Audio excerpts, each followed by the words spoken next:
The following podcast contains naughty language and ridiculous situations. Listener discretion is advised. We have just returned from the Framingham portion of Scaricon, and it was one hell of a weekend. It was an amazing weekend. We got a lot of stories to tell you. A lot of stuff went down before, during, and after the con. We can't wait to tell you. You're going to laugh your ass off. Trust me. So, on top of that, we are also not only the world's most dangerous podcast, but we are also the world's most dangerous podcast award-winning. So how do you like that? So, welcome to the now award-winning Trick or Treat Radio.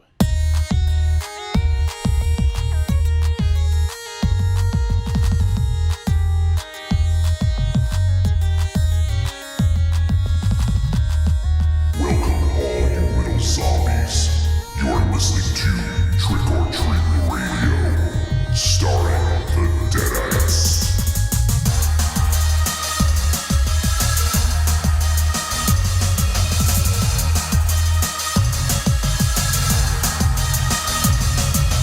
Welcome to episode 359 of Trick or Treat Radio.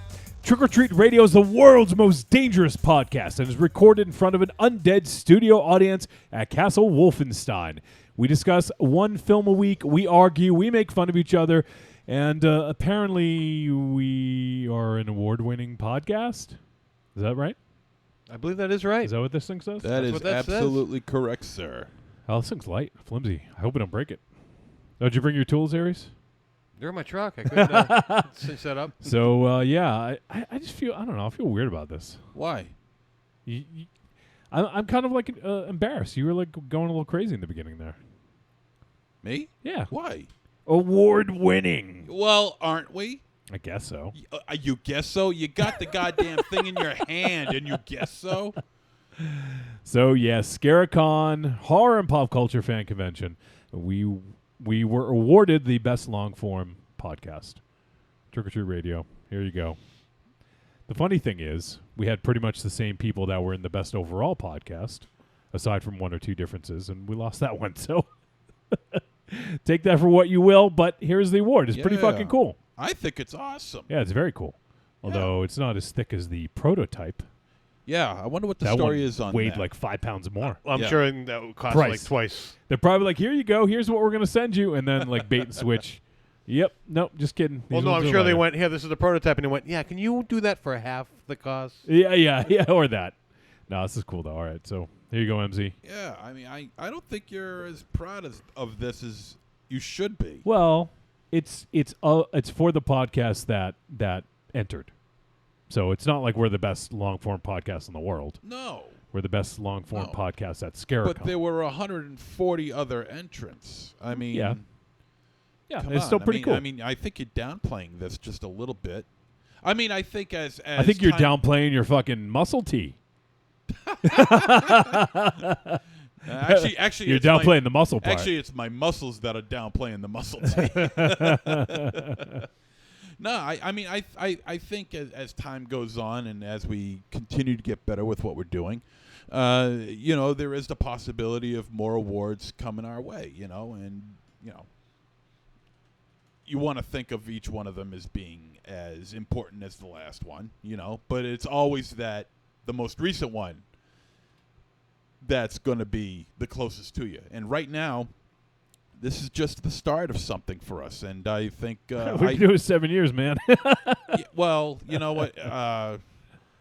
No, it took a long time, but you know what? We finally made it, and that's the important thing, and we're recognized for that. And I appreciate the judges, and for choosing us. I mean, they were right. they were right. Yeah. Wow. That's my small bit of modesty. Modesty. Believe me, That's modesty? I have very little amount of modesty. I have. That's not modesty. It's the opposite of modesty. I mean, not modesty. Boastfulness. Yeah. I'm not one to have an ego trip, believe me, but I'm pretty fucking proud of this. You know, and I think you should be too. It's cool. It's cool. It's cool. I don't know. I get bashful when it comes to like getting accolades. You know. Well, good thing you don't get many of them. Maybe that's why. Yeah. Well, I don't get them. I don't get them either. I mean, the last award I ever won. You was don't get back- anything. You don't get sex. No. No. I mean, the last award that I won was back in 2015, and that was for work. But Actually, you were at Scaricon when you got the award, right? I was. Wasn't that? Yeah. So apparently, you and Scaricon go together. Yeah. Now that you mention it, I didn't even put that together. Oh, now he's going to follow Scaricon around. Yep, you're gonna win awards every time you go. Although there was no awards to be won at the Springfield one. We were lucky if we got a fucking seat at a place to eat. That was award enough. The Springfield one. You're Oh looking at me yeah. like I have fucking That. 10 Oh, the heads. Springfield show. Yeah. I think Oof. the award was getting actually eating because there's nowhere to fucking eat around there. Yeah. That was rough. It was a nightmare. That was rough. It was a lot easier in Framingham. Much easier. But that's a completely different story in and of itself, which we'll be talking about later. But yeah, there wasn't an that- award. That was that. service. And, yeah, any joy that we got out of winning this little guy was quickly taken away from us in a matter of Yeah, but that minutes. happened the night before. Yeah, that happened the night before. All right, you know what? I mean, okay, you know, don't And- throw, and you don't know what? start, don't start throwing semantics into it, okay? I mean, Semantics. It's not like they handed us the award and went, "Yay!" Oh, remember last night? Remember that shitty service you had last night? Yeah, well, too bad.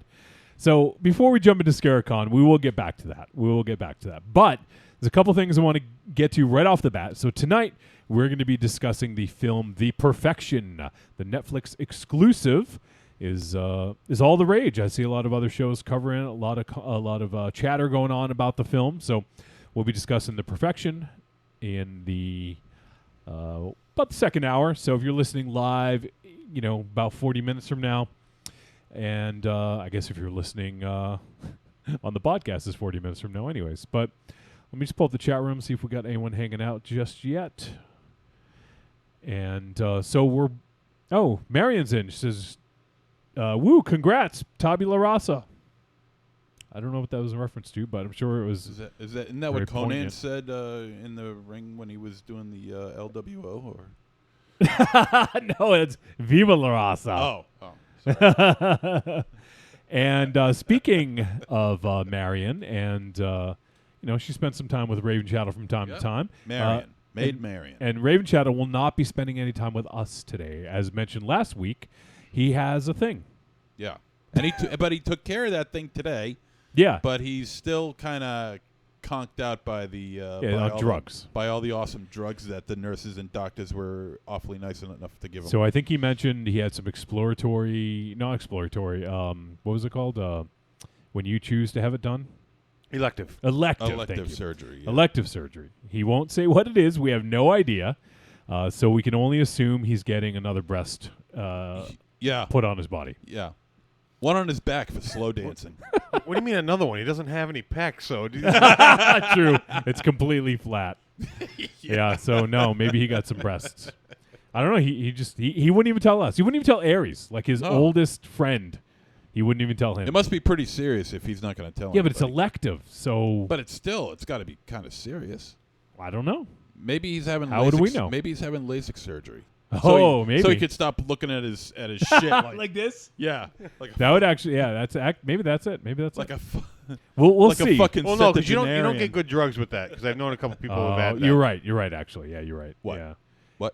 You just can't drive for like a few hours. Yeah, you don't get good drugs with the laser surgery. Oh well, then fuck that. I'm not doing that then. I don't know. And we know how he feels about getting snipped. So that's definitely not it either. Ooh. Oh yeah, God. he Because he thinks he's going to be the last man on earth. And if he really is, man, we're involved. We're fucked. We are seriously. Fucked. All right, so Raven Shadow is not here. It's just the three of us holding it down. If there's screaming or groaning, I have we typically don't do sports very often, but I have Game 7 of the Bruins Stanley Cup Finals on here. So Oh, maybe I should come sit next to you then. right here, right in my lap, Aries. So if there's, like I said, if there's any screaming or booing or whatever, that's probably what it is. So there's that. We're going to be talking about the Perfection, and then we're going to talk about Scaricon, obviously, because we had a good weekend at Scaricon. Lots to talk about, and I guess we should just jump right into it, right? So we started talking a little bit about it. Yeah. MZ was all over the place. So first of all, Friday, MZ and I, got to the studio, broke it down, got everything ready, went to Scaricon. So we got there, kind of set up. They put us in the back, we're in like a big closet in the back room. Yeah, we were there with a bunch of other vendors and one other podcast group. What was it? Dark Discussions. Yep. Yeah, and we were in a place where really we couldn't be seen. If you just walk in and you look straight ahead, at least you see what's on the side of you and what's in front of you. There's another doorway on the other side that if you look straight ahead, you see what's in front of you and what's on the side of you. Now, what's on the side of you is one artist. What you got on the other side of you is another artist, and we're smack dab in the middle of them. But, all things considered, because we were late in getting into this. Not really. I mean, it says to be there between 12 and 5. We got there. No. I mean, as far as. I see what you mean. I see what you're saying. As far as saying, we'll be there. Yeah. We didn't actually make it all happen until about 3 weeks before. So we weren't sure, but then we made it happen. So. Yeah. So. They clearly didn't have them planned out. The podcast booths weren't planned out. They were just given tables. I think the podcasters should have had their own area. No, I disagree. I think they should have been spread out because, like we did, and I'm sure other podcasts did, they broadcast. You can't have 50 people in the same room just talking. Well, they did, just with the exception of a couple of podcasters. I mean, down that open hallway, there was maybe 4 or 5 podcasters. But they were spaced out, and opposite of them was non-podcasts. Just kind of. I mean, our room it wasn't ideal, but it wasn't awful. It was great for us because we were able to talk. Everyone around us they were great. They were great individuals to talk to. Yeah, I mean, we were ultimately we were there, and that was the important thing. And we got the word out, and people came to our table all 3 days, and people seemed to like us. They enjoyed listening to us and hearing what we're about, and they said they would listen, and they better hold on to their word. Oh, you gonna go hunt them down? I am. Did you get names and addresses? Yeah, I did. Thank you, Internet. So we ended up setting up not the best location, but whatever. It was good for recording because it was quiet, as you guys pointed out. So we did, we were able to record some stuff, so that we had that going for us, and and we had some good neighbors. So MZ had the Blu-ray guy that was right near us that you scoop some deals on. Yeah. He had some great titles too. You want to talk about this now while we mention it? Sure, why not? You didn't buy him until Saturday, I think, but still. Yeah. I forget the name of the company. Shit, I should have brought the thing along, but the name of his company, but. He had some really great titles. A lot of Scream Factory, a lot of Arrow, a lot of Vinegar Syndrome. Whenever you see a DVD, vendor there, you always expect them to bring the basics. The Halloween, the Friday the 13th, the Dawn of the Dead, and all that other stuff. But this guy had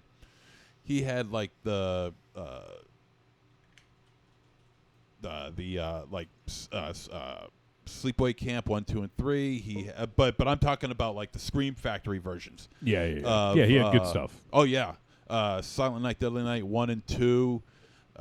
He had what else? He had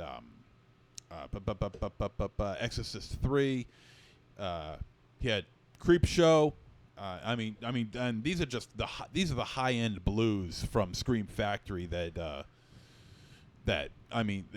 these are the ones that I've been dying to get my hands on, but I just don't feel like waiting for the mail time for it to get here unless I could get it really cheap, you know. Yep.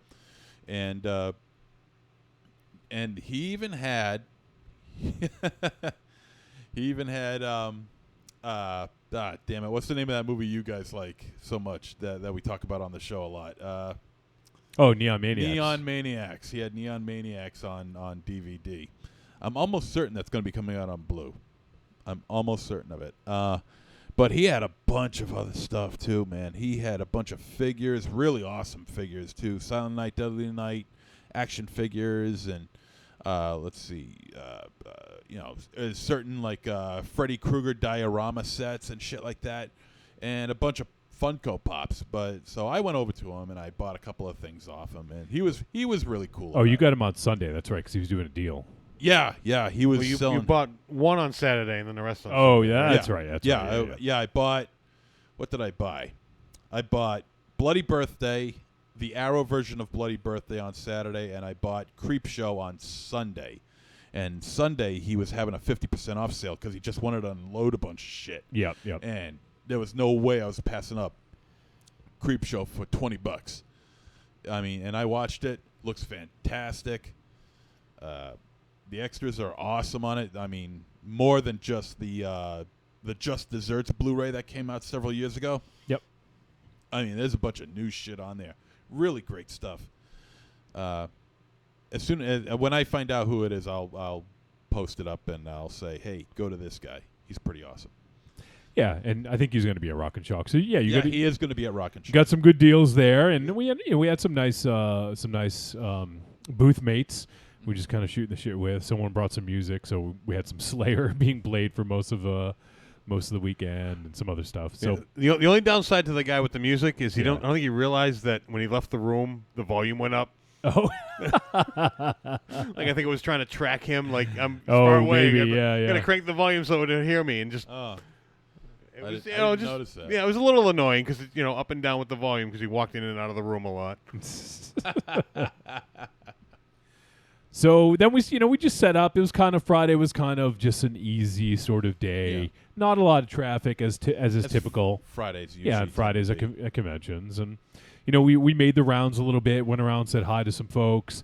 Mm-hmm. We met some new friends, some new podcasters. Let's see. I talked to a big shout out to Joe at Three Guys That Horror.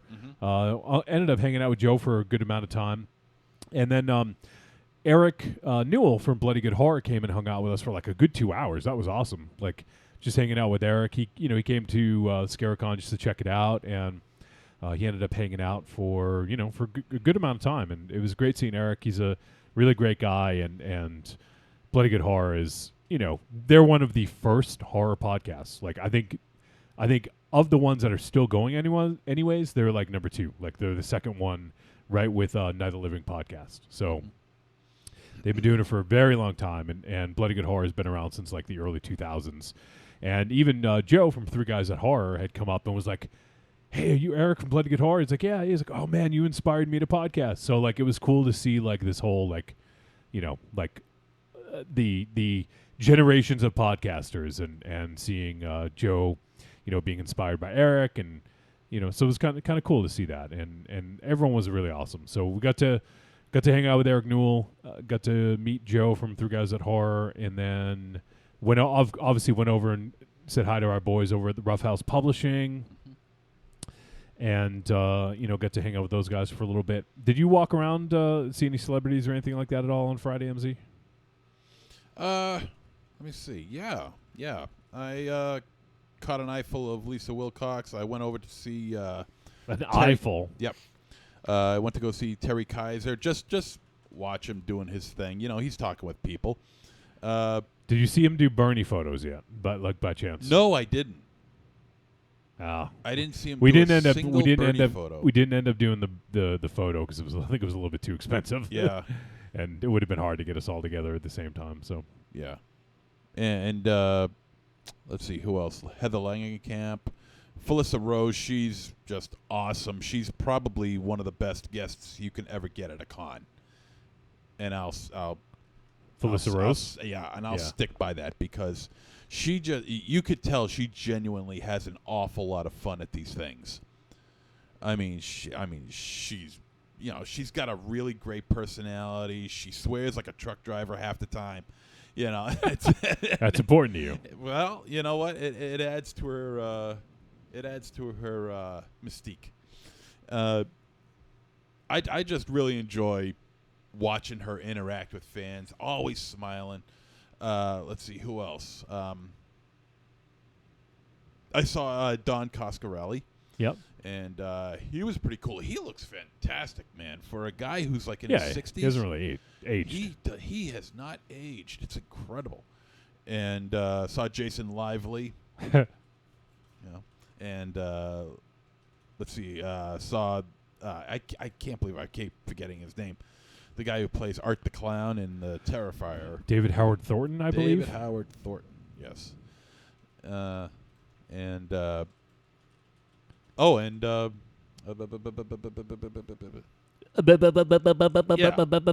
know who I'm talking about. You know him. Billy Zane. Oh. Billy Zane. Yeah, that guy. Yeah, that guy. All right. Yeah. So, a good amount of celebrities there. And so we had sort of got the word on Friday night. Our buddy Kevin from the Dorkening came up and was like, he's like, hey, I didn't know you guys were going to be here this weekend. I didn't book any panels with you guys. Are you interested in doing one? So, and it was just, at the time, it was just me and MZ. And we looked at each other. We're like, yeah, we'll do it. So he's like, okay. He's like, last year I did the Elvira one. I'm supposed to do the Elvira one this year. You guys want to do that? And MZ literally almost passed out. That's because I think the blood rush. Yeah, the blood rush somewhere. The blood from my brain kind of went due south. Yeah. So we weren't sure. Kevin was going to get back to us the next day, and and then sure enough, got back to us and said, "Hey, you guys are on. You want to do the Cassandra Peterson panel? She talks about Elvira and everything." And I was all for it. MZ and I did a couple panels back a couple years ago at Scaricon. We did the Halloween one with PJ Souls and Tony Moran. And then we also did the Frankenhooker one with James Lorenz and Patty Mullen. Yeah. Yeah. And the Frankenhooker one, could have been better. It could have been a better shitty outcome. turnout. Yeah, really shitty turnout. Maybe 3 or 4 people showed up. It was awful. I felt bad for them. Once again, I believe that was a Friday night, if I'm not mistaken. It might have been. I don't really remember. The Halloween one was, of course, much better. Yeah, more people there. Yep. But I'm as soon as we found out that we got it, I'm like, yes, and I'm thinking, shit. What the hell am I going to ask? Because I have a certain knowledge of Elvira. But not an overwhelming knowledge of Elvira. I know the basics. I don't know much that deep into her career. So then I started getting nervous, and I think I even peed a little. And I'm like, there were a couple of things that I knew, but I, if you excuse the pun, boned up on Cassandra Peterson the night before. And so you wish you did something else involving a bone. Hey, I have a lot of respect for her. And so we were going to do that Saturday. So this is Friday night. So Friday, it's Wolfie and myself. Aries, I think you just showed up. Showed up like the last hour, and there's no Raven Shadow. So Saturday comes around. We get in. We take care of getting everything prepared, and we just start doing our thing. We're just talking with the fans, a couple of people that we know, and Arkham Josh, he showed up. Mike Baronis, he showed up. Chris Kinnery from Morbid Vision Films, he showed up. we're all talking, shooting the shit, having a good time. We're talking to fans, talking to people of interest, and so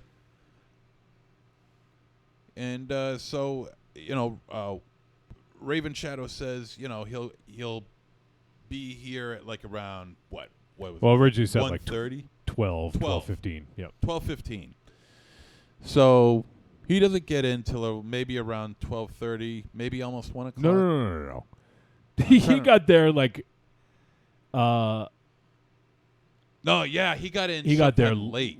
Yeah, like yeah, real yeah. late. Like 2:15. 2:15. We were getting ready to go do the Elvira Cassandra panel. Peterson panel at 3 o'clock.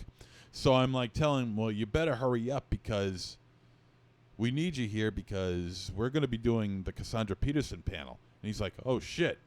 So I guess he decided to step on the gas and haul his gluteus minimus over here. And so he finally shows up. 5 minutes later, he says, I'm going to go for a walk. Well, that was after he found out he wasn't involved in the panel, that he wasn't the we you were talking about. Is that well, why? Because you said we're doing the panel, which I can't blame him for thinking that the four of us were doing it. Well, I think I might have said I think I might have said that Wolfie and I were doing it. No, you definitely said we. Did I say we? Yeah. Because when I read that, I was like, he thinks he's doing that. Which I can't fault him because you said we. All right, all right. I would interpret that as the four of us. Yeah. So, yeah, when he got there, he was a little disappointed that he wasn't involved in it. Well, how do you think he would have done if he had shown up on time and he was a part of it? Being there we go. Well, no. Well, yeah, that's with my answer right there. with no prep. Yeah, I don't think he would have done well because I said, think of a question quick, and he just stared at me. Yeah. Oh, you're right. I did say we. I'm looking at it now. Yeah. I did say we. Okay. Thank you for doubting me. No sweat. I'll do it anytime and every time.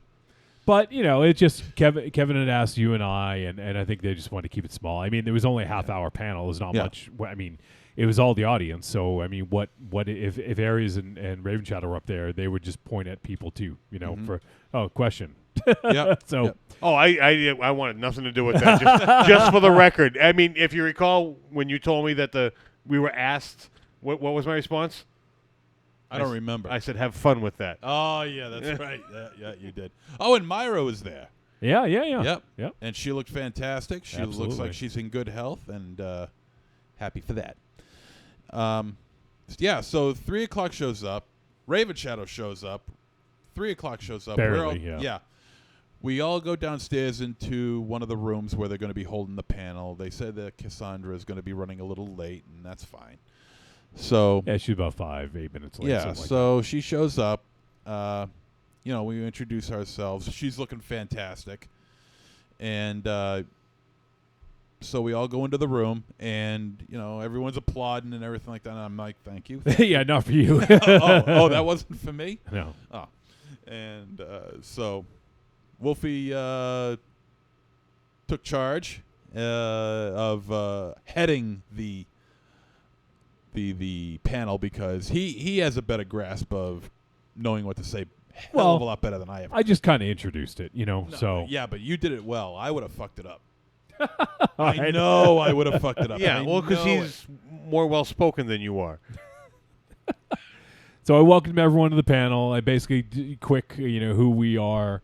And, basically said, you guys are not here for us. You don't give a fuck. You're here for Cassandra Peterson. Introduced her, and then I kicked it over to UMZ to ask a nice softball question. Yeah, of course. And that is, how did Elvira come about? I'm surprised you didn't, flub it up and say, how big are they? She's more than just a pair of eyes. Yes, she is. She's more than that. She's a well-rounded woman. If you say so. I do say so. And you know what I love is that I mean here I am. I'm sitting right next to her. I'm on her left. Wolfie is on her right. And I'm sitting close. She wanted to sit between us, by the way. Yeah. And I'm sitting closer to her than I am sitting next to Aries right now. Which shocks me. Yeah, because you're pretty damn close to Aries. Yeah, well, because I was pushing you away, and you still wanted out next to me. I'm sure she wanted you further away than me. She was almost in my lap, pal. Oh, keep on dreaming. I saw the photo. She did reach over and touch my muscle. Oh, did she? Yeah. Well, my bicep, I mean. She would have touched your muscle, too, if you had one. Yeah. Yeah, he didn't get them with those muscle tee. Oh, well. Hey, can't please everybody. What do you want from me? But it's amazing, and she talks and she's describing her life and her early career as Elvira and how it all came about. And it's I knew most of it, but it's always interesting to hear it from the person herself. And it's so cool because, I grew up watching Elvira and watching her shows and doing her hosting and everything like that, and doing various TV shows and movies and stuff like that, and it became very surreal to me because you hear her voice. I mean, that's the voice of Elvira, but it's Cassandra Peterson, and I found that to be so surreal to me because honestly, I'm the kind of person who would like to meet Cassandra over Elvira.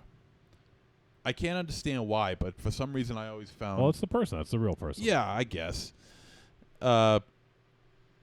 She started talking about her early career, and one of the funniest questions that somebody asked, and I just got a kick out of it, and she got a kick out of it too, but I could tell she was somewhat little taken aback by it, was...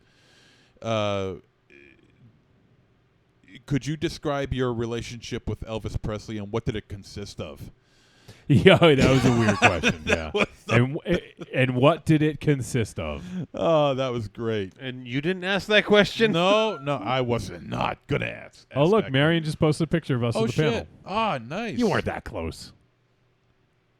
Wolfie was closer. Yeah, I was. That's just the angle. That's just the angle. Just the angle. That's head on. Send that to me. That's not head on.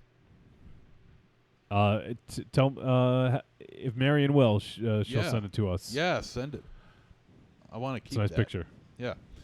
So and the place was packed too. By the way, the place was absolutely jammed. People were standing up, standing room only. There wasn't enough chairs, and people were standing up, and they were there for the full half hour, man. And questions just kept on coming, and I'm like, this is how a panel should go. Yeah, it was awesome. We could have done at least an hour easily. Oh, so easily, and she was more than gracious. Yep, she was very giving and very gracious and very, very knowledgeable. She's not only a good entertainer, but she's also an intelligent one too. You could tell she's got some brains in that head. She's not stupid. She's very, very business savvy. So we did the panel. It was awesome, and we did the 30 minutes. We were good about time. Kept it on time. Mentioned her social media and everything like that. We were supposed to do at the end, and we closed things out, and then MZ and I got a photo op. Yeah. Right as she was getting ready to leave, I was like, "Hey, can we do a picture?" And you asked? Yeah. Oh, I didn't know you asked. Yeah. Oh. And I asked her handler, if we could just snap a quick one, and she's like, "Oh yeah, definitely." So we got a picture. It was awesome. And MZ, did you touch her? Yes, I did. Yeah. Did you pass out afterwards? Did you wash that hand? No, but it was really cool. She was great, and it went really well, as well as it could go, right? Yeah, I think it went great.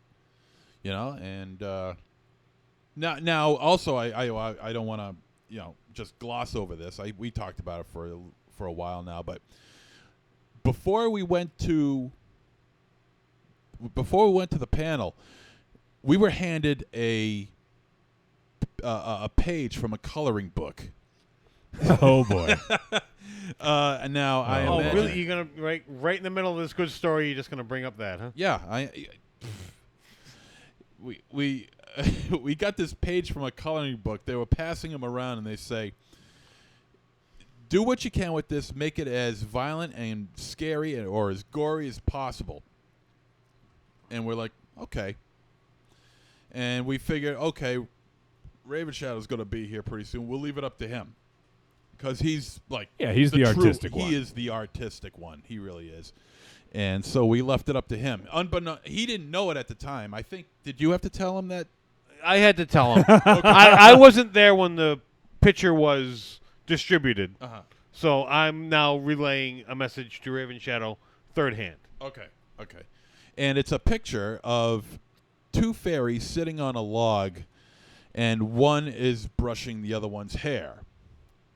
Hot, right? Jesus. So, anyway, we leave it. We figure, okay, Ares is going to tell Raven Shadow. Raven Shadow will take care of it. So we figure we're in good hands. The guy's the artist. He can draw. And he knows how to do that. And they leave a handful of crayons. They leave a handful of crayons, all different colors. And so Wolfie and we go to the panel. We come back, and what do we see? We see... It's supposed to be something scary. You're supposed to manipulate the picture in some way to make it scary, gory, violent, whatever you want to do with it. And all he did was color in the fairies like a light blue, like a yellowish color. There was some yellow, some blue, some light green or some pink, and then he put some and there's a fit. The log is over a lake, and in the lake is a fish sticking its head straight out with a big smile on its face. And so what Raven Shadow did is he made the brush. He figured that if he made the brush hard enough, where it's digging into the other fairy's scalp, that it could be that the scalp would be bleeding and there would be blood on that other fairy's legs. Well, let's be. It's not like he made the brush hard. He just painted it red and said, "Yeah, she's combing her hair until it bleeds." Yeah. That was that. And that was his version of horror. That's his idea of horror. Now, I mean, I guess I'm partly to blame with this whole situation because all I did tell him was make this a horror image. I didn't get into detail because I didn't think I needed to get into detail. I thought it would just kind of be understood to make this horror. And he kept on going, no, it's subtle horror. I don't. That's. Meanwhile, there's the table next to us on our right gets one, and I think it has like a giraffe in it or something. Oh no! That was across the way. The table next to us, they turned everyone had like different images. They didn't all come from the same book. Yeah. So the table next to us had a bunch of children in their image, and they had one children shooting laser beams at all the other children. Oh yeah, and blowing holes in them. And that was in the table next. That was next to us. That was quite a gory image. The table across from us, who was a legitimate artist. That was why he was there. He was selling his art, which I strongly believe there should be 2 categories to this coloring contest: artist and non-artist. Because when this guy brought this image over, I thought about buying it off of him, because he took a simple cartoon image of a giraffe, turned it upside down, and did Art the Clown sawing the giraffe in half. And it was very disturbing, but very brilliant and outstanding. And Raven Shadow, you could just see, it was just like, oh my god, that is what I could do, and you could just see that get sucked out of him. and feverishly he started to work on his drawing to add a snake, turn the log into a snake, add more blood, just everything. I wish I'd taken a before, a middle, and after image of this, because it was just outstanding, the progression of what happened between just simple turn it into horror and I can do Art the Clown with this? And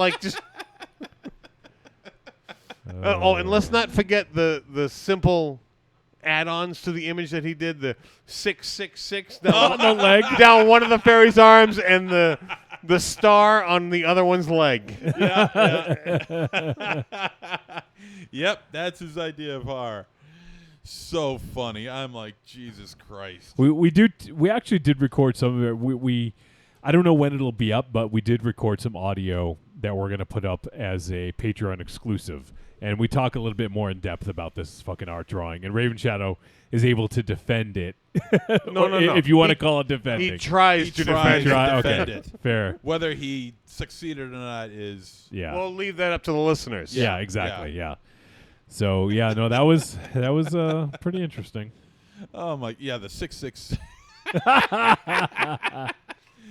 Raven Shadow, I love you, but come on, man. Yeah, right. Dude, you're an artist. Art. Kind of. He's the best. He's the best best out of all of artist us. out of all of us. Yeah, Yes. no Which doubt. I don't think is saying much. No, though. it's not at all. So we're probably going to miss some stuff. I do want to kind of move things forward a little bit here. Did anything happen between then and dinner? Anything else you guys want to talk I about? don't think anything too nothing extraordinary. All right. Yeah. Well, when did we record on Saturday? Record on Saturday and Sunday. Yeah. Yeah, we got a little shooting guns from Billy Zane as we were. Oh, going. yeah. Billy Zane gave us finger guns. Yeah. Yep. That was a little nice little. Yeah. I would have liked it if he came back afterwards, but I don't know. That was He nice. had a policy of no audio, no video. Yeah, that's Thing what we going heard. on. And we said, Billy Zane just gave us finger guns, and he gave us Oh no, that was when he gave us the finger guns. Yeah. We said his name, right? Yeah, Yeah, because he just walked by. I was like, "Hey, Billy Zane!" And he just like, guns as he like walks he's away. Cactus Jack or something. Yeah. We should have said Slam Evil. Is what we should have said. Yeah. All right, so it's the end of the night. It's like what, 7 o'clock? Dinner's always a fucking ordeal with us. Whenever we go Right. out, it's always an ordeal. So we were gonna meet Rough House at their booth at 7, and then we're gonna go get dinner somewhere. And where we're located in Framingham, Massachusetts, there's tons of options. All up and down the road, there's tons of different things. So I was just looking to see what could accommodate everybody. And I know for some reason, I've been on a Saturday night to Fridays, this particular TGI Fridays, and it's never packed on Saturdays. I don't know why. Now I do, but Yeah. but I was like, okay, well this way people can get burgers, they can get pizza, they can get pasta, whatever the fuck they want. Everyone can eat here. Even I can eat here. I can get a Beyond Burger. So we decided everyone was cool with that. We went there. We all went. Aries got the table. Raven Shadow does not have that distinction anymore. No. Aries got the table. Well, he's still licking his wounds from that drawing that he fucked up. Yeah. So we got there. There was a whole snafu with the table because originally it was going to be 7, and then there was 9, and then it always fucking happens. It was 7. There was 9. It was 7. It was 9. Yeah. And then it was going to be maybe 11, and we're like, oh shit, maybe we need a bigger table. Yeah. And then we just ended up just staying at the original table. Yeah. Put a couple of chairs. Yeah, on the we were end like, caps and- screw it. We like everyone in this little core group. We can all be Well, friends. almost everyone. I wasn't going to mention anything. I don't know. So we sit down, and right off the bat, we order our drinks. Yeah. The drinks come fairly quickly. Right off the bat, do you want to say it, MZ? Oh, sure. Right Why off the not? bat, what's the first thing that happens? Right off the bat, Derek Rook, artist extraordinaire, Derek Rook, who I think would have done a much better job with that fucking fairy page. He's sitting on the end cap. He orders a Coke. He drinks from the Coke, and a fucking piece of glass from the glass that he's drinking from Well, it was chipped. was chipped, and it gets lodged in No, between. no. Yeah. It got lodged? Yeah. thought, No, it I thought didn't get lodged. he just cut himself on the edge. He cut his was lip, chipped. but a piece of glass ended up in his mouth that he had to force forward with his tongue. He almost swallowed it. Yeah, it was like stuck between his lip and his gum. Okay, I didn't know that. I thought he just cut himself. No. And so I mean, he was like, what the fuck? And then he was kind of cool about it. I mean, of course, I would have flipped right the fuck out. Oh, he but was he was calm and cool and collected about it, as he usually is, because he's that kind of guy, which is awesome. Well, and then he did tell someone, and then Yeah. they're like, "Oh, we need to take your information down." He's like, "No, you don't need my information." Yeah, you already got my blood. You don't need my information. You need any information? Get the DNA from this fucking piece of chip glass that you gave me. So, and then he asked for another one, obviously, because I had to take that one away. Yep. 20 minutes later, still doesn't have his drink. Yeah. We had ordered our food. Everyone ordered, and then at this point, like I think we were waiting for our food. Food starts to come out. It probably took about 30, 40 minutes for I the think food to come I out. think it was about 45. 45 Oh, or 45, 50. okay. Bear in mind now at this time when we came in, this place wasn't even a third full. No. By the time our food finally decided to show up, it was less than that. Corny in the chat room says, "I hope y'all didn't go to Uno's." Nope. We probably would have been better off. We talked about it because there was one just one stone's throw away. right across the road. So everyone starts getting their food. I get my food. They forgot my avocado on my Beyond Burger. I was like, yeah, I need my avocado. And then I tried the fries, and they were fucking freezing. And then we had Dr. Chris next to us. He had his I guess his sandwich was fucking cold. MZ's still waiting for his food. Yeah. So- All I did was order potato skins. Yeah. And a fucking appetizer. So, at this point, everyone has their food except for MZ, and then Dr. Chris had to send his back. I'm still waiting for warm fries. I'm waiting for avocado. It took 10 minutes to get my fries and avocado, so I wasn't eating. Aries is such a... I'm such an anal retentive asshole that I'm not touching my food until everyone has food. No, it's the opposite of asshole. He didn't touch his food because he wasn't going to eat until everyone had their food, so his got cold because of that. Yeah. We literally had to wait another 15 to 20 minutes for MZ's fucking potato skins to come out. Which weren't even that good to begin with. They put on the smallest shavings of bacon on the goddamn things. I mean, I think it looks like they were put there by accident. That's how bad it was. So I finally get my warm fries. I get my avocado, and by this point, my burger's cold, and I'm not going to send it back because, it's already been fucking waiting so long. So now, finally, after like an hour of ordering, an hour after ordering, MZ gets his fucking potato skins. Dr. Chris gets his sandwich. Now Aries can eat, and his is fucking freezing cold now, right? It wasn't freezing cold, but it was less than a desirable temperature. Yeah.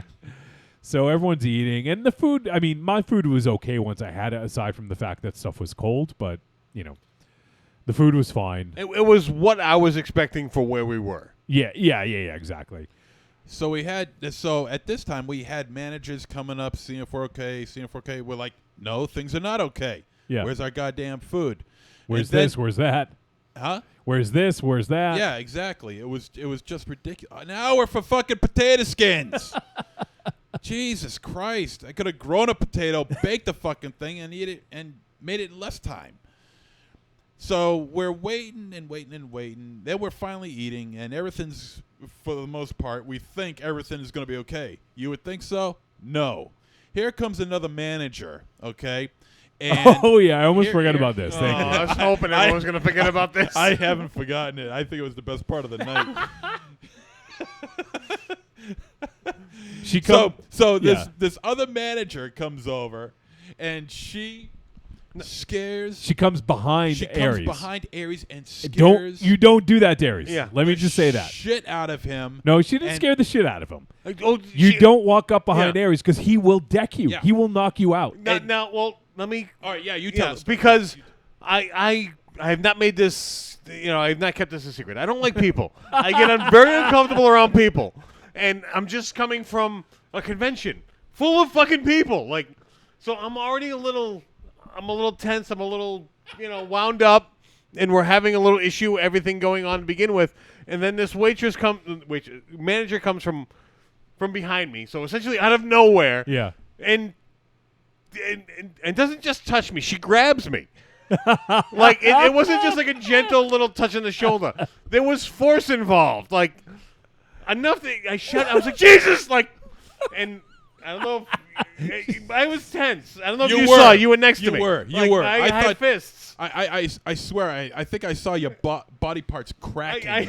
You were so tense. Oh yeah, up. no, I had fists, and I'm surprised it didn't swing. I'm happy I didn't swing because it would have been bad. It would have been bad. Yes, entertaining but bad. Yes. and it was just fists. Like I didn't even like the Patsy thing where I like defensive. We almost knocked him out. Yeah. It was just fit because it was just like and I'm like, okay, she's gonna go away, but she didn't go away. No, she kept on talking, and she kept on touching, and every time she touched me, I tensed more and more until she finally went, "You don't seem okay," and I went, "Yeah, because I'm not a fucking toucher." Like loud. Oh yeah. Oh no, he was covering his mouth. Oh yeah. He was covering his ear. Are you sure you're okay? Because you don't seem okay. I'm not a toucher. And she stopped touching at that point. Yeah, it was fucking weird. And I'm assuming she went away quickly after that too. I think so. So I mean, I think there was probably some other stuff we're forgetting, but for the most part, that was the fucking thing. Like, had to wait so long for food. Derek cut his lip, had glass stuck in his fucking mouth, and it was the worst service like we've ever probably had. Yeah, and then the whole touching. Without question, the worst dining experience of all time. And we all had to pay for our meals except for Derek and Dr. Chris. Well, although the beers still had to be bought because they don't want to lose their money on their beers. Honestly, in this state, it is very tough to comp an alcoholic beverage. Honestly, with if I was the manager, I would have said you guys can just go. Because otherwise, we are gonna potentially write really horrible reviews, which I think MZ did. I did. MZ did well worded review though. Thank well you. well worded. Can I read your review? Where is it? I'll I got it right here. Because I was talking to Wiley and. Wiley helped with it? That explains a lot. No. She didn't help with it. I sent it to her because I was telling her about how shitty of a time we had there. I said, okay, all right, this is what I wrote.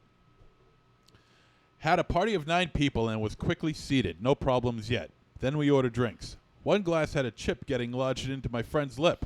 Didn't get another drink for about 30 minutes.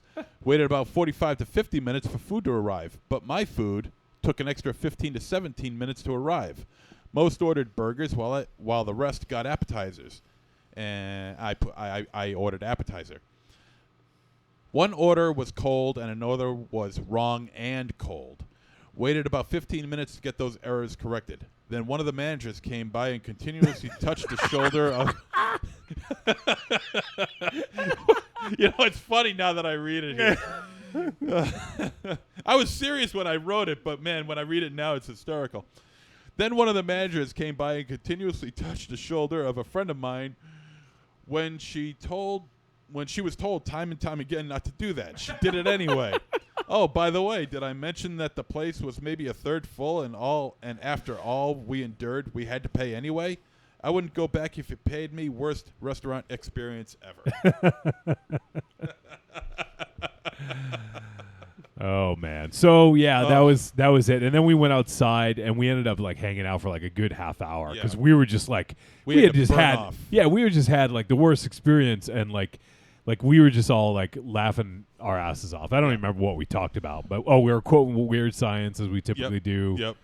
And others and Rook was enjoying creating gifs of me laughing my ass off and by accident. Yeah. He created the best one out of accident. He makes happy accidents, I'll tell you.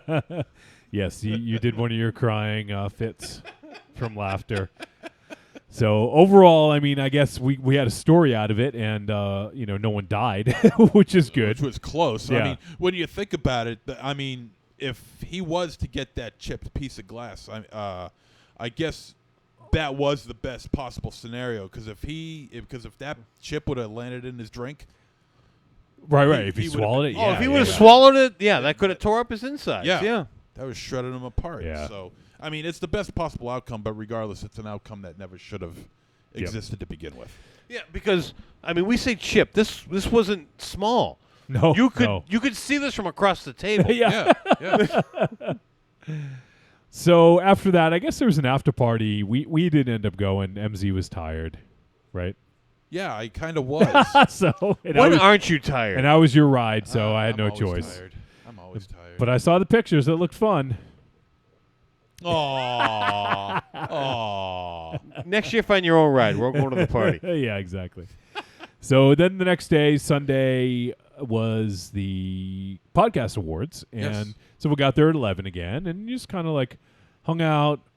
I ended up doing a panel for horror. It was Horror Podcasting 101. It was myself. It was Ashes from Throwdown Thursday. It was Phil from Dark Discussions. And it was Leo from The Dorkening. So we all just, it wasn't many people in there because once again, it's Sunday. And it was a weird time, Sunday at noon. So there wasn't really that many people in on the panel. But it still was fun. We had someone who was really interested in starting a podcast. So, she asked some great questions I think she does a podcast for like work or something like that, but she's thinking about doing her own. But anyways, it was, she asked some great questions and it was fun just chatting and overall just kind of sharing stories with everyone. So that was still cool, even though it was, the turnout wasn't great. And then after that we had, about an hour. I think we went back and recorded a little bit at the booth. And then we ended up talking to a reporter for a local newspaper.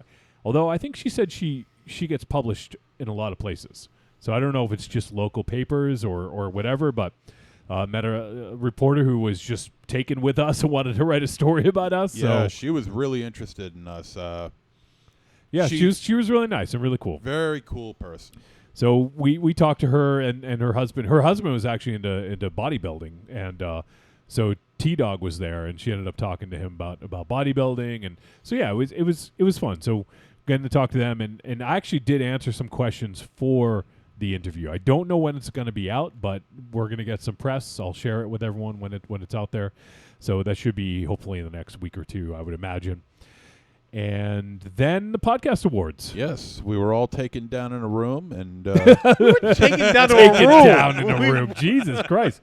Is this hostel? What is, or the podcast awards? Mercilessly. No, we all went to a room, and one of the fucking conference rooms. Yeah, one of the conference rooms. Yeah, and taken down to a room. And they had the projection screen all set up. They had tables set up. They had the awards set up, and it was a very good. I don't know what you'd call it. I don't know if that'd be a PowerPoint presentation. PowerPoint presentation. Yeah, but the animation on it was very well done for how it was explained. Very last minute. Yeah. That do you remember the individual's name who put it together? Yo-Yo from the Dorkening. Yep. From the Dorkening. He did a very good job of throwing this together very last minute. Yeah. I feel he deserves accolades for that. Because it looked like it had been worked on for at least weeks for what it was. Yeah. No, I mean, for a first time podcast award or any award, I guess. First annual, sure. It turned out fine. Yeah. What nothing really to complain about. I mean, yeah, and even they admit themselves that there's room for improvements, and there always is. And so I'm looking forward to see what they do next year. It's going to be fun. So, we're all in the room, and they started doing the presentation. It was Crest was kind of one of the guys that put this all together. And so he was there. He was the main host, and we also had Kevin and Leo from the Dorkening, who were judges. Phil and Mike from Dark Discussions were also there. And they were the ones who had sort of like picked the main nominees, and then they narrowed it down to like 5 per category, I believe it was. And then from there, passed it off to a guest judge for the guest judge to pick the winner. So there was 6 categories, and then they ended up adding a 7th, which was an honorable mention, which I thought was nice of them to do. And so they went through the awards and kind of, and showed all the nominees, mentioned them, and then picked the winner. I wonder if there is... I wonder if they were posted. Do you guys know if they're... Actually, I think I remember who's who. So let me go ahead and pull up the awards, and I can name all the ones. So, all right. So best short form podcast. The nominees were Radio of Horror, Dr. Chris, UFO Buster Radio, Scream Sisters, Shock Treatment with Mel and Maddie, and Horror with Sir Sturdy. And I gotta say, I have a little issue with this one. I'm not, I don't want to be controversial. I don't want to cause any waves, but the podcast that won has not put out an episode in the year 2019 and only put out 2 episodes in the calendar year 2018. So in the last year and a half, they've put out 2 episodes. And they were nominated and won. Yeah, I don't know. I don't understand how. That's a little bullshit. Yeah, I don't think there was any I research think- done there. It's Yeah. very bullshit. And I actually mentioned to one of the judges on Friday before the awards, before even knowing, Really? and he had no idea. So I would think they would revisit that. typically, I think what the judges did was they looked at, because you were supposed to submit one episode, a single episode. Yeah. So some judges only listen to that one episode. Some listen to others. But I do think that there was inherently something wrong with that setup, because that's just kind of bullshit. I got to Yeah. be honest. And No, you're right. You're right. And I honestly, I think there should be a minimum of in a year, 12. I think if no. I don't think it should be a minimum. I think you should be an ongoing show and hit your cadence. If you're a monthly show, if you're even like you only put out like quarterly shows, as long as you follow your release Yeah, if you hit schedule your marks, closely, yeah. closely, Yeah. you can You could miss. Yeah. One. I mean, if it's a quarterly, you really can't miss Sure, any. sure. But a weekly, you could miss 1 or 2 here right. or there. There's some shows that we know that have to skip a week. Something shit happens, right? We understand that. We thankfully have not had to do that. We've been able to do it for 359 consecutive weeks. So, but I think whatever your release schedule is, you should be able to hit it somewhat close to the mark. If you're not, I think you should be disqualified. So, anyways, I don't want to talk too much about it, because obviously I'm going to name the winner, and the winner is the Scream Sisters. Now, they're nice. We've met them at cons. No problem. But I just think you should be disqualified if you're not releasing episodes. I think it's kind of bullshit for the people who bust their ass week in and week out and put out content. Like, they should not have even been nominated. Only 2 episodes in the last calendar year. Last year and a half. Jesus. None in 2019. None. So Wow. we're in June now. None. They haven't put out an episode in 8 months. Jeez.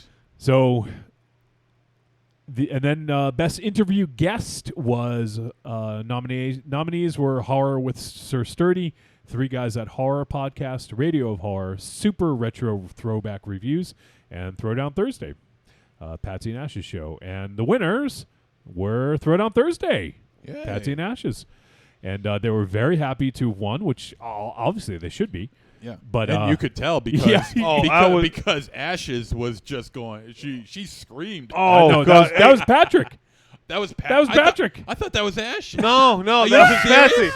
Patsy. So like, She was like on the borderline of tears. yeah, but you Patsy shrieked. Yeah. Oh, I thought that was Ashes. No. Oh, that's funny. And you know what? Hearing the joy from the two of them couldn't have made me happier. Oh Yeah, yeah. it was awesome. Nah, that was great. Good for them. And they do work hard, and I produce their show, and they every 2 weeks they get together for a recording session. They're always prepared. Yeah. They're getting better, so good for them. They deserved it. I don't know. I didn't really research the other shows. I know Radio of Horror because Dr. Chris, but I don't know the other shows. I do like the guys at Three Guys at Horror because we got to hang out with them Yep. over the weekend. I But- got to listen to their podcast. By Yeah, the I way. hadn't listened to their show prior to the weekend, but but I like them, and so Throwdown Thursday won. Excellent for them, great for Yeah. them. Now what I would like to see happen next year, as far as that goes, and this is just my take on it. I mean, I don't know how anybody feels about it, but I think from now on when they do best interview, I think they should put down who the interview is with.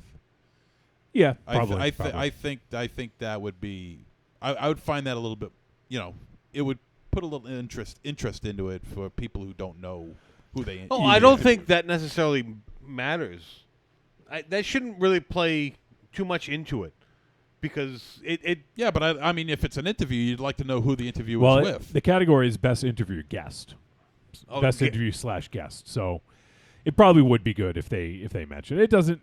Not a big deal this year, but in the future, it might. Yeah. be Yeah, nice. well, I mean, I just don't want to see that play too much of a part because they get an A-list celebrity and that wins Yeah, but you could have because it's the next guy got a B list. But but you could get a shitty interview out of an A-lister and get a great interview from a Z-lister. Oh yeah, that's why it all depends on what you get out of the person. Right. That's why I'm saying it shouldn't matter too much about who. But I'd like to know. Yeah. I could see that. Yes. All right, so moving on. Next category, Best Podcast Hosts. Nominees, Horror Shots, Comic Crusaders, Test Pattern with Jacob and Tab, Boys and Ghouls Podcast, and Shock Treatment with Mel and Maddie. And the winner of that one was the Comic Crusaders. And we did get to talk to those guys. I think it was you and me, MZ, talked to them. It was Al. They gave us their cards, and I can't remember the other guy's name, unfortunately. But they gave us their cards. We talked to them. They seemed like nice guys, but they won Best Podcast Hosts. Oh, yeah, those guys. Was that the guy who was doing the filming on the left-hand side of the stage? I don't know. Was it that guy? Jesus. Oh, yes, it was. It was. Yes, I know who. Yes, it was them. Okay. Yeah. Next they're pretty cool. Yeah, cool guys. Next category was Most Humorous, and the nominees: That Strange Show, Secret Underground Hideout, Parababble, Pop Culture Leftovers, and the Horror Mafia Podcast. And the winner of that one was That Strange Show. Now, I didn't get a chance to talk to That Strange Show, but we've been interacting a little bit on social media since. So, seem like cool people. I have to check out their podcast. It's definitely on my list of things to check out. Sounds cool. They're on the Dorkening Network, but yeah. So Most Humorous, and then we had the Best Long Form Podcast, and the nominees: the Necrocasticon, Scurryface, Pop Culture Leftovers, yours truly, Trick or Treat Radio, and the Horror Mafia Podcast. And who won that? And as we mentioned, we have the award here to show for it. Yes. We did win Best Long Form Podcast because we're a bunch of verbose motherfuckers and we like to talk. So we got an award for talking. And talking helps in the success of a podcast. Well, especially in long form. Yes, yep. Yes. This is an award for not being able to shut up. And there was an honorable mention. It's the nominees aren't listed on the website because I think they came up with it, after the fact. But I do know the winner of the honorable mention was the Three Guys That Horror podcast, who, as we mentioned, got to hang out with them. Cool guys. Yep. Who just recently now became the Two Guys Horror podcast because I guess one of them just left. Oh, really? Yeah. Seriously. But, they are talking that they're going to have guests involved in every episode. Yeah. So it'll still be three guys, or maybe two guys and a girl. Yeah. In a pizza shop. Two guys and a baby. Two guys and a guest. And best overall podcast nominees: Horror Mafia Podcast, yours truly, Trick or Treat Radio, Throwdown Thursday, Pop Culture Leftovers, the Necrocasticon. The winner, not us. Nope. Pop Culture Leftovers won. So now, if I had to make a guess with why someone that we were in runnings with two different categories, we won, they won, I would have to guess that they picked the best overall and then took them out of the running for any other categories that they were involved in. Well, there was different judges, so they could have won both technically. Yeah, because there was a different, like the judge that judged best long form was not the same person that judged the best overall. They were different people. Oh, well, I understand that, but I would just assume that they were like, okay, this podcast won the best overall, so take them out of the running for anything else. Just so there's not, because it didn't seem to be any repetitiveness. There wasn't, but there wasn't there was only a couple podcasts that were nominated for multiple awards. For multiple, yeah. So I don't think so. They had said that nobody got removed from the running because of something like that. So, unless there's something. I mean, that was just the theory I had as to why someone could win, both podcasts were nominated for the same things and one could win one and the other one win the other. It's just the taste. A matter of opinion? Matter of opinion of the person who's picking. So okay. Well, so there's only one ass I have to kick. So, okay. So we appeal more to this one person and not as much to this other person.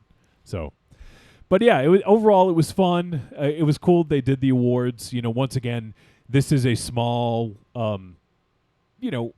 assemblage of people. It was probably mostly people who are going to Scaricon or follow Scaricon on social media. But still, it's a cool thing. Like there was 150 entries. I don't know if that's per category or all together. So, like it's cool to be 1 out of 150, right? Yeah. We were number 1 in that category. Well, not all of them are long form, so maybe not quite that many. But still, it's a cool thing. Yeah, we got an award. Amount. Got an award, and it was fun. And I'm glad they did that. It's cool that they recognize, the different the podcasters are an important part of the community. I think it's really cool that they did it, and I'd like to see more of this sort of thing. Maybe not giving awards, but just at least, like showing that podcasts are an integral part of the fabric of what conventions do. I mean, granted, this was at the podcast ceremony, but they were just really boasting that how important the podcasts are to the horror community. Yeah. And you know what? I'm not going to argue with that in this day and age. That's where a lot of people get their information from. Yeah, exactly. This is a valuable, thing. I mean, years ago it was magazines. Nowadays it's podcasts. Yeah, no, it's a great source of information, and I mean, I'm starting to listen. Settle down. I mean, it's a great source of information, and I'm starting to listen to more and more of them myself. So I'm enjoying it, and I don't know. I think the podcast came out fine. Not the podcast, but the awards. I think they came out fine. I thought, for a first time effort, and certainly not a last time effort, according to Scaricon. Yeah. I think they did it well. I mean, a couple of bumps and a couple of hiccups here and there, but overall, I mean, they set out to do what they needed to do, and I think they succeeded in that. All right. Well, we need to wrap this up because we're going pretty long. So I think that was pretty much it. After that, we recorded some video of us, right after the award ceremony. And then we went ahead and did some more audio as well. And then we pretty much packed up. And then everyone went their separate ways. So it was a fun weekend. Big thanks to Scaricon for having us and for hosting the awards. And it was a good time. Yeah. So I want to head to our first intermission. And we're going to talk about a flick. But before we do that, if you guys want to support the show, the best way to do so is to go to Patreon, patreon.com/trickortreatradio. And there you can, for as little as $2, you can help support the show. You can help pay for, for all the fees associated with hosting for the podcast, website hosting, for rent for the studio, for internet, everything. So if you guys want to, and then we will give you exclusive Patreon episodes for your hard-earned dollar, depending on which tier you're in. If you're in the $2 tier, we thank you, and then if you are in the $5 tier, that's when you start getting free content. So we'd appreciate if you guys wanted to get on board with that. Patreon.com/trickortreatradio, and we're also for the month of June. Everybody who gets in on the Patreon is going to be entered into the Trick or Treat prize box. So for every $1 that you give, so for instance in May, if you joined in May and then you're also stuck with us in June, for however much you give, if you did $2, we'll give you an entry for every single $1 you spend. So if you did May and then June for $2, that means you get 4 entries. If you just sign up tomorrow for $5, you get 5 entries. So for as many dollars you spend is an entry. So go ahead and get in on that. We have a bunch of cool stuff. I'm not going to name all of it right now, but we got a bunch of DVDs. We got some books. We Sold Our Souls, the soft cover, which I believe has just come out, or maybe not even out yet. We get an advanced copy, I believe. But the paperback for We Sold Our Souls. And we have some Trick or Treat merch. Trick or Treat Radio merch. We got the coasters, the buttons, stickers, and then we also have some other stuff on their way. MZ's working on getting something, and we have some other stuff coming. So if you guys want to get in on that, go ahead and join our Patreon. And then also, if you want, just head over to trickortreatradio.com. Scroll down, you'll see an Amazon logo. Click on it, bring it right to Amazon, and everything you purchase in that session gets attributed to us. It doesn't cost them any extra. MZ. Oh, but it helps keeps the. It helps keeps the. It helps. Wow, you're not good under pressure. It help keeps the lights on. Thank you, Elvira. Good thing you didn't do much of the talking. Fuck you. So, yes, it does help keep the lights on. You guys use Amazon anyways. Use our link. We get a tiny little cut of it, and it definitely helps. So use that. We also have some digital content on trickortreatradio.com. There's the Trick or Treat Radio Greatest Hits, Volumes 1 through 3, and some other goodies. So give that a look, trickortreatradio.com. But the big one, patreon.com/trickortreatradio. So, well, Raven Show's not here to do his thing. Does someone else want to do it, or should we just skip it? I don't think anyone can do it. Oh, okay. Let's strap on. Well, I wasn't ready yet. Okay, put your fingers on the buttons. Fingers on the buttons. Fingers on the buttons. Whoa, what button do I... I don't know. Whatever button you fucking want. Okay. Okay, here you go. Yeah. Strap on. You go through your week with the same old routine. What you really want is some blood and thunder in your life. Well, friend, you found it. The Cromcast is an adventurous journey through the history of two-fisted pulp stories With your hosts, John, Josh, and Luke. we have action. horror. An adventure, all through the lens of pulp luminary Robert E. Howard. Don't just stay in your ordinary life. Find your pulp life at thecromcast.blogspot.com. The Cromcast, The Cromcast. The Cromcast! a podcast for the barbarian at heart. This is Matt Kennedy of Astron 6. You might know me as Manborg. You might know me as Father John Sullivan in Father's Day. But what's important right now is that you're listening to Trick or Treat Radio. Oh, delicious nerds. Ms. M knows you like to chat it up with other sexy shut-ins about comics, movies, video games, and your favorite TV shows. If that sounds like you, cuddle up to the Trick or Treat Radio Facebook group, or the FIB.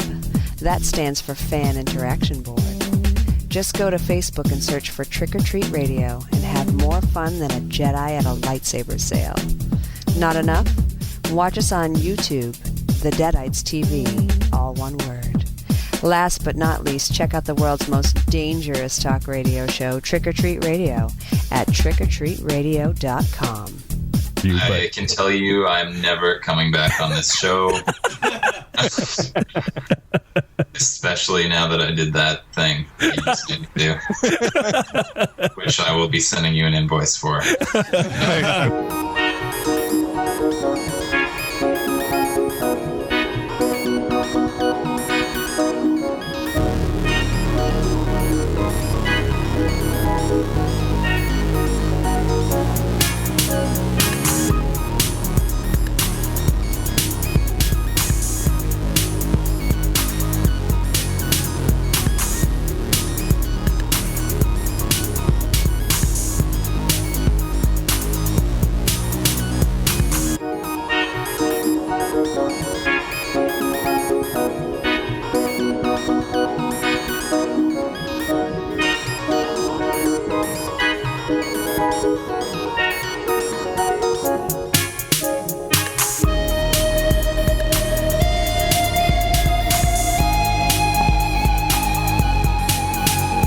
All right, we are returned. We are returned. We are back. We are returned. Or have we returned? I'm not sure yet. Are we back or have we returned? A little bit of both. Okay. We're rebacked. We're rebacked. We're rybacked? All right, so we are back on the show, and we're going to talk about the flick The Perfection. Now, this film is a Netflix exclusive, and that's where you can watch it. The film, directed by Richard Shepard, is written by Eric Carmelo, Richard Shepard, and Nicole Snyder. And it is TVMA rated. I always get screwed up by that because of the Netflix thing. It's rated TVMA, 90 minutes. It's a drama, horror, thriller. And it stars Allison Williams, Logan Browning, Alina Huffman, Stephen Weber, Molly Grace, Graham Duffy, and Mark Canborg. And the synopsis: when troubled musical prodigy Charlotte seeks out Elizabeth, the new star pupil of her former school, the encounter sends both musicians down a sinister path with shocking consequences. Yes, indeed. So this Did you guys know anything about this flick? I knew Heading in? absolutely nothing about this when I started watching it. And do you think that was a good thing? I thought that was a great thing. Yeah, because I did watch the trailer, and because it's hard to avoid sometimes on Netflix. Oh, yeah, if you pause too long, it'll show you the whole fucking movie. Yeah. So, but I think they did a good job with this trailer because it doesn't really tell you anything. It shows you like kind of one scene, but it doesn't tell you, it doesn't really give you much to go on. So I knew it was going to be a horror. I knew it was going to be some creepy shit, but that's pretty much the extent of it for me. So, MZ, how about you? Did you know going in? I didn't know anything about it until I queued it up, and then, it started playing a little bit, and I didn't think much of it, so I just didn't watch it. And was that a good thing for you? Just didn't watch it? The trailer. Oh. The trailer. Well, you're going to specify. And was that a good thing for you? Yeah. I when it comes to reviewing films on this show, I prefer not to watch a trailer. Yep. All right, so I like going into these movies as cold as your fries on a Saturday night. That's good. So, yeah, I'm glad. I'm also glad that I went in cold on this one because I think it just there's a couple twists in this, and we're gonna have to kind of tiptoe a little bit. Yeah, we're very delicate. Yeah, we'll try to be as delicate as we can. And one of the main themes I think we have to bring up because it has a lot to do with the actual movie. And, we'll talk about it as we go. But let me just get my notes here real quick. I didn't write a ton, actually. Yeah, I wrote one note. So I was kind of like into it. And I just thought, let's see. So it starts out, we have kind of this little bit of a flashback scene, right, where we have Charlotte's character. She's with her sick mother, and they're kind of showing flashbacks to when she was younger at the school. And, so we kind of don't really know what's going on here. Mom was sick or something like that. And let's see, Charlotte was played by Allison Williams. Who was from Get Out. Yes, she was in Get Out, yep. She was the main female lead. Female lead, yep. So it's funny. I watched this earlier in the week. I usually watch it like the day before or the day of, so I'm even forgetting some details now. So you guys may have to help me out on this. But so they're kind of showing a little bit of flashback stuff, showing about the mother, and then she decides. I think the mother passes, and then she decides to travel. Like that's kind of her thing. Like she's going to go travel. She goes to I think it was Shanghai. She was in China, and she met with her former teacher. Because she went to a musical conservatory, and so met up with her teacher, and the teacher was like, "Oh, I want you to meet my new star pupil." So we find out that she was the star pupil before she had to leave to go tend to her mother and her sickness, and she's now meeting the new star pupil. And you think they'd be at odds, right? Like that's kind of what That's where I thought they were going. Yeah. Mm-hmm. But they immediately hit it off to the point where they went out drinking and had sex. Yes. And it was awesome, too. Jesus Christ. It was awesome. What was awesome? I think lesbian sex can be filmed boy. very nicely if done right. And it was done right. Why here. just lesbian sex? Why not any sex? I'm just saying lesbian sex because that's what happened here. Right. Yeah. But you make it sound so creepy. But it's not creepy. It's lesbian sex. Well, when you say it, it is. You could just simply say sex. Okay, sex. Sex, Aries. Sex. Okay, now it's getting creepy because yeah, it's really getting creepy. He's staring at me while he's saying it. I'm also crossing my toes while I'm saying it, too. I don't know what that means. But I'm nervous as hell. Yeah, no, so they go back. She meets up with her former teacher, Anton, played by Steven Weber, of Wings and of the Shining TV series, the miniseries fame. And, so she meets up with Lizzie, played by Logan Browning, and they hit it off. They go out, they drink, they have sex, hot lesbian sex. And they God, stop it. But before all that, Did you have to take a 30-second break after that? 30 seconds. You give me way too much credit.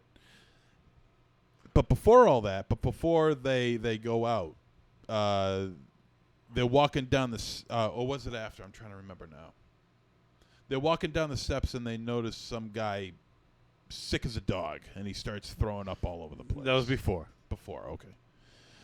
They didn't think much of it. So, let's see. So the next morning, I know I'm jumping around. Yeah, we don't have to give the whole fucking plot. I thought that might have something to do with the plot.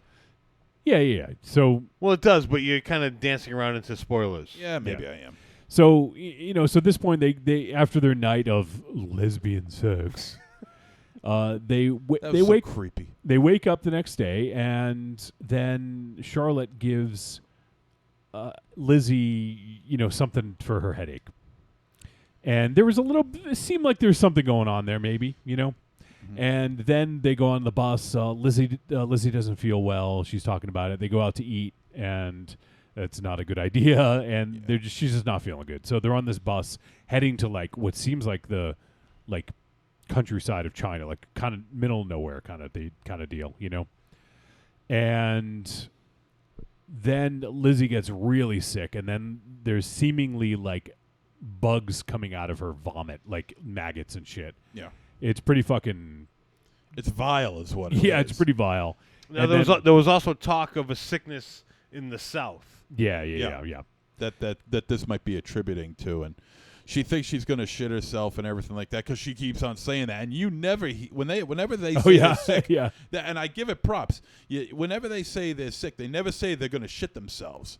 And so I brutal honesty. Give them props for that. You were waiting for her, weren't you? You were looking. Don't try to fool this crowd. Anyway, the bus driver, he's getting pissed off because he's like, I'm not stopping this bus. I'm not. It's all in Chinese, but there's somebody there who's got a loose interpretation of the English language, and he fairly understands what the girls are saying. He's like, look, we got to get these girls off the bus. So they finally get her off the bus, and after a little while, the bus driver says, "Fuck this shit," and just hightails it out of there, leaving them behind. Mm-hmm. And I'm trying to remember what happens after. Oh, yeah. Yeah, tread lightly. I am. And so they're walking down the road, these two, and next thing you know, she, what's her name, Lizzie, starts getting sick again and getting worse and worse and worse. And next thing you know, she is trying to convince Charlotte that she's got things crawling around inside of her. And at this point, I'm really freaking out because I hate that shit. It's like they're creeping up on you in Creepshow, kind of like that. Because soon her one of her arms starts bubbling, and you could see things writhing inside of it. And next thing you know, it just starts to her arm and hand just start to explode with these insects or cockroaches or whatever they are, and they're just all over her. They're all over the place, and another thing, she keeps on, as she puked again, I think she puked up some more cockroaches inside of her vomit or ants or something like that. Some really twisted shit. And next thing you know, Charlotte just starts whipping out a meat cleaver and says, "You know what you got to do? You got to cut off your hand. You got to cut off your hand." So Lizzie just takes it, goes over to a rock, and just wallops her hand right off. Now, I'm not giving anything away as far as spoilers go. Trust me. And that's kind of in the trailer if you do watch the trailer. So this obviously is not, it's bordering on, okay, maybe we should not say much more. Yeah, but this is about as much as we're gonna have to say without tiptoeing around. It's gonna be hit and miss from here on out, because immediately after this scene is where things start getting really, really bizarre. And really inventive too, I might add. And it's difficult to discuss too much more. We can talk about some of the themes. So, and there's some things that I don't want to spoil. And then what happens is they actually do this interesting gimmick where they reverse time. So they go back and replay events and show you a couple things that they didn't show the first time. Some key elements that have a greater impact on what happened. So that's kind of cool the way they did that. It's kind of a weird gimmick because it's not like, it's just like, hey, we didn't give you this bit of information because, we wanted to keep you guessing, and then now we're giving you this bit of information. So they play through it, and then they play through the scene, and then they rewind and go back to the point. But it's almost like they're giving you from a different point of view. Yes, they are. Yeah. Which I actually kind of like that. Though because I don't mind it either. It's not that I don't mind it. I liked it. Because at the point where they're doing it, it is key points where there's something happening. Yeah. Though, at certain points when things happened, I realized what was going to happen throughout the whole movie. It did kind of give itself away if you were paying attention. Yeah. And this is where the movie starts playing with the audience. So, if you like Aries said, if you keep a really close eye, I'm talking like a super close eye as to what's going on, you should be able to catch what the deal is.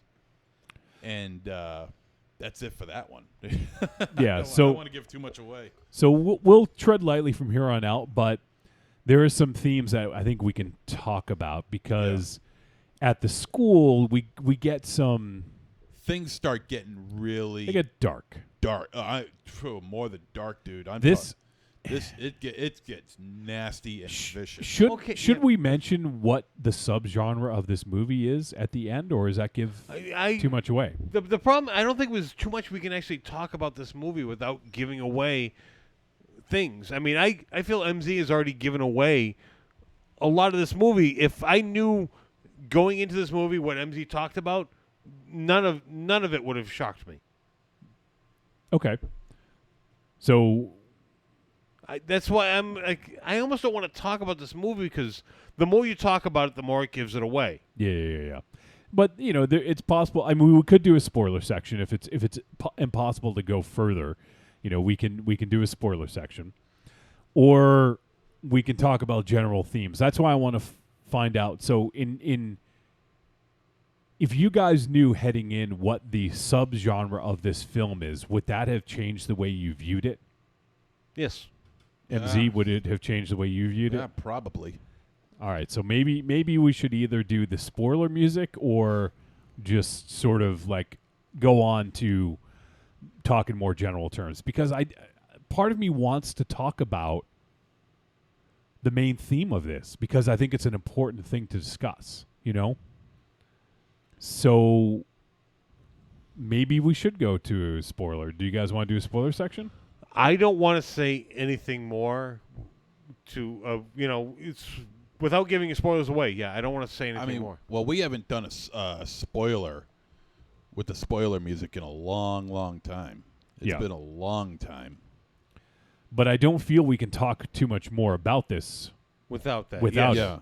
So maybe what we'll have to do, I think we got to pull out the spoiler music and I don't want to talk about the twist per se, but I do want to just play it because there are some themes in here that I feel are important to talk about, and I feel that we might be missing the boat if we don't discuss them. Like it's something that I feel would be important. So let me see if I can find the spoiler music, and we'll kick it off, and we won't talk too much longer. So if you guys have not seen this movie yet and you don't like this, to me, what we're about to talk about is we're not going to spoil the twists. We're going to talk about what the subgenre of this movie is, which in a sense is going to spoil bits of it. And we're going to talk about the major themes that plays up beyond where MZ had mentioned where she cuts her arm off, because it goes through a couple twists and turns here. So Having said all that, we are going to do spoiler music. So if you haven't seen the movie yet and you don't want anything spoiled at all, just pause this, go watch the fucking movie, come back and listen to the rest of it. And we'll be brief. So when you hear the music in the background, that means we're spoiling the shit out of it, okay? So if you want to just keep hitting that 30-second skip just to keep going, please be my guest. But otherwise, if you hear the music, we're going to spoiling it.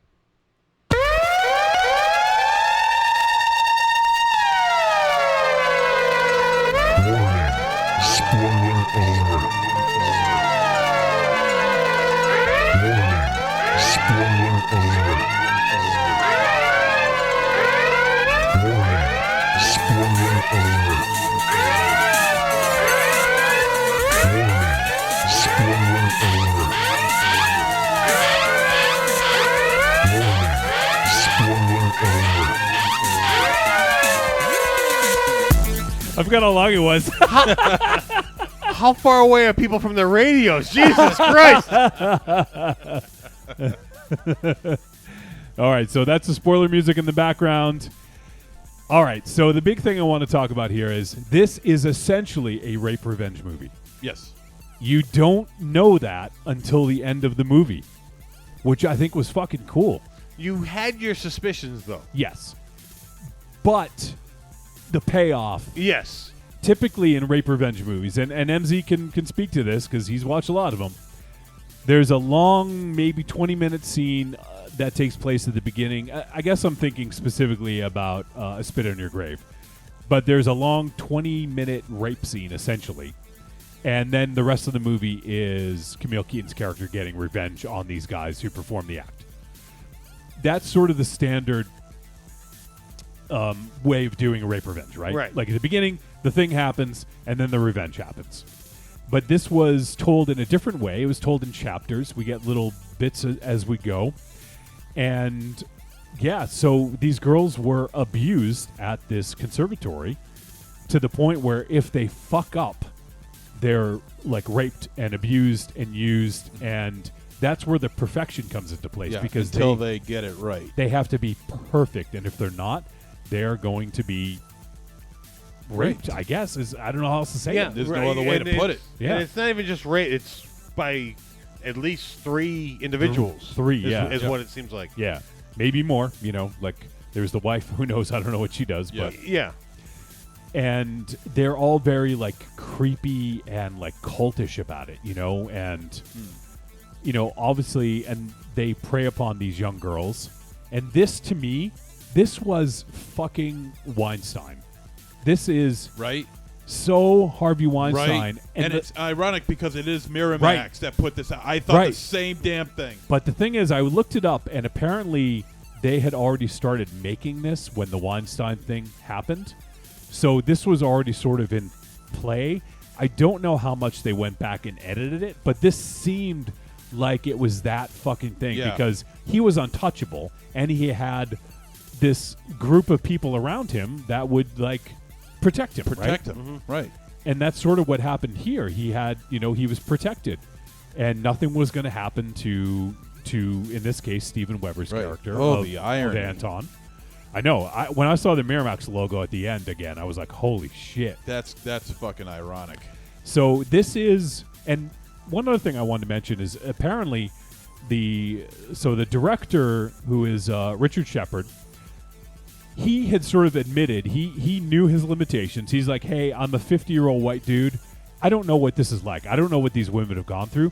I'm going to lean on the producers, the women producers on this film, and also the stars, and ask how they would react in certain situations." So apparently they had some input into how scenes were written, how the script went, which I think is interesting because otherwise I think this would have, if it's a dude writing it saying like this is how women feel, I think it might be a little misguided.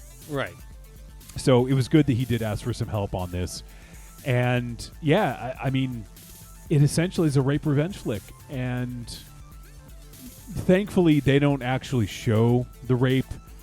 And when we do see, well, you didn't need to, right? And If you did, it would have been a full-blown exploitation. And when we do see Steven Weber like naked, it's all blurred out. Yeah, for the you know most what? I part. thought that was actually done very well. Yeah, because that was exactly what you needed to see. Yeah. To understand what was going to happen. As MC said, it wasn't exploitive, it wasn't gratuitous. It just showed you what you needed to see to get the idea, which is fine because I mean that's a trigger for some people that they probably don't want to see, especially for a film that is trying to be sort of secretive about what it's about in a way. You know, I think that's the best way to go about it. And I'll say this, that as far as rape revenge films go, this is, especially during the last, say, 11, 12 minutes of the film, is also one of the bloodiest. It is pretty bloody, yeah. Which was a pretty bloody. real nice turn. Because, I mean, after all, I mean, yeah, you love watching these antagonists get theirs, you know. But you know what? Gore goes an awful long way. You know, sometimes torture just isn't enough. You got to have a little bit of gore too, and that put a huge smile on my face. Of course, and the ending still, and the ending has that ironic twist to it too, because of what happened to Anton. And the ending, I want to point out that I think it's very poignant because the offender, in this case, the rapist, was forced to sit there and watch something against his will, which, in a sense, is kind of like, aside from what happened to him, it was another layer of payback, right?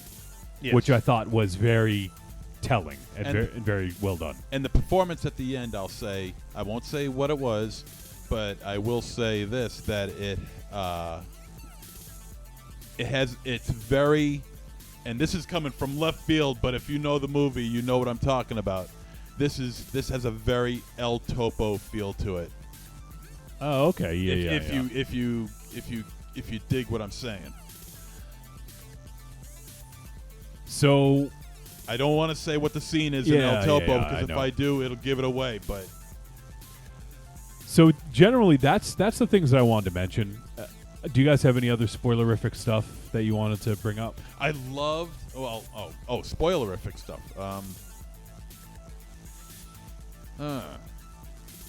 No. I mean, as far as the spoilers go, that as soon as the first zig happened, I could predict every zig or zag that happened beyond that.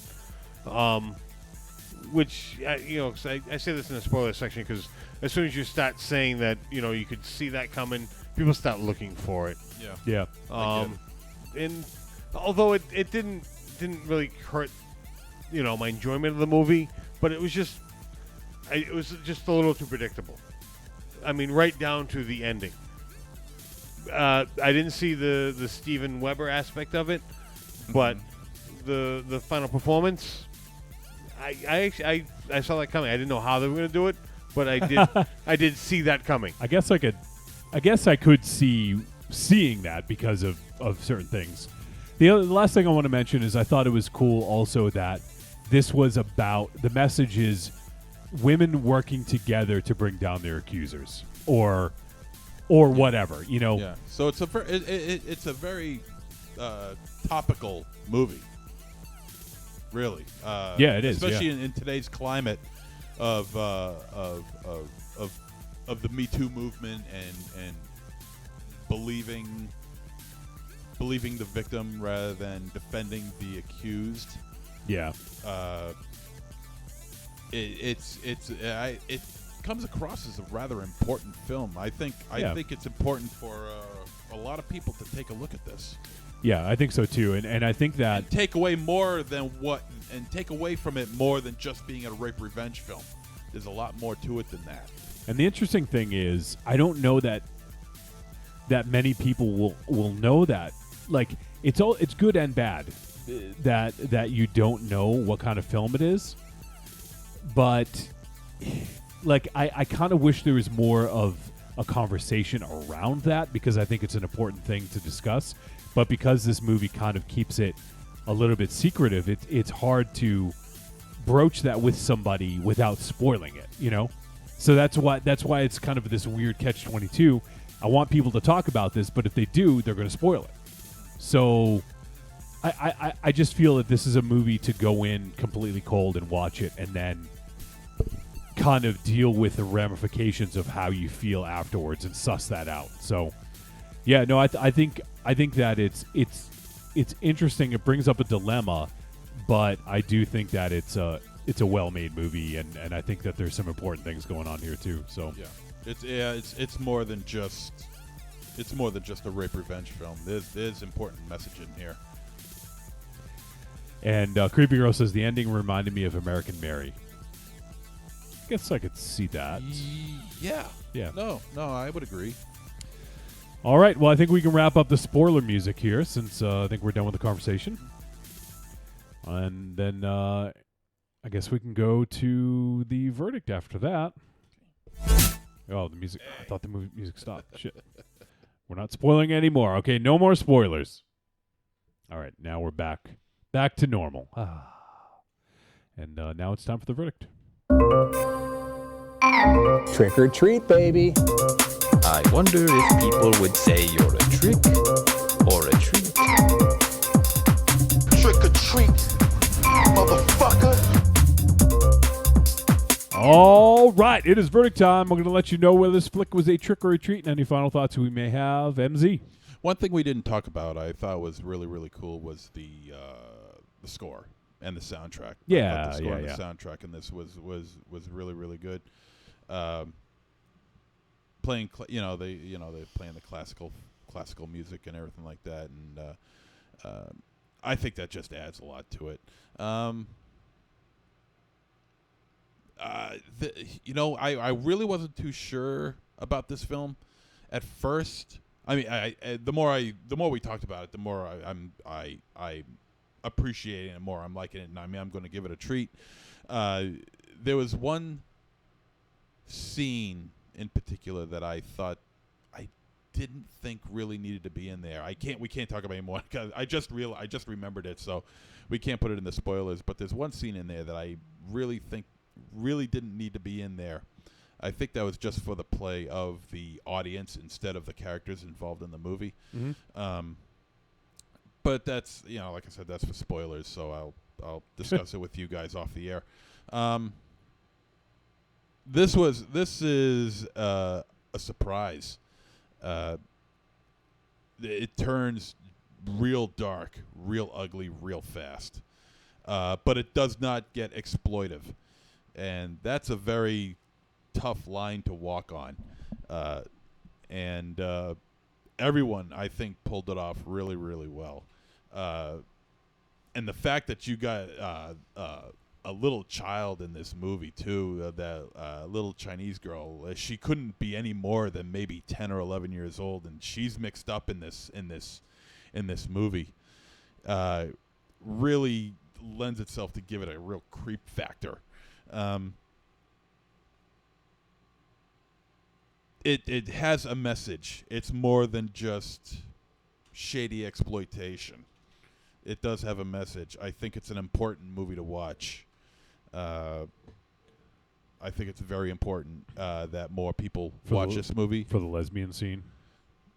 That's him. Come on. Hey, I'm being serious now.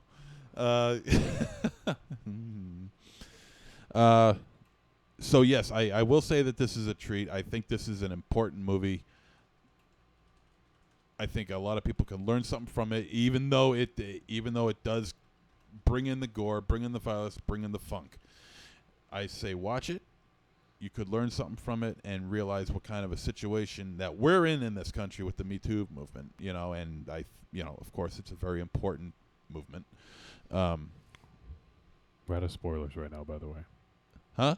We're out of spoilers right now, by the way. Yeah. Yeah. Some of what you just said was spoiler section. Oh, did I? Yes. Yeah. Oh, I didn't even realize. So wrap it up. Okay. Yeah, wrap this shit up. Treat. All right. Aries. Yeah, I definitely enjoyed this movie. This had a lot going for it. Although once things started happening, I kind of saw where it was going.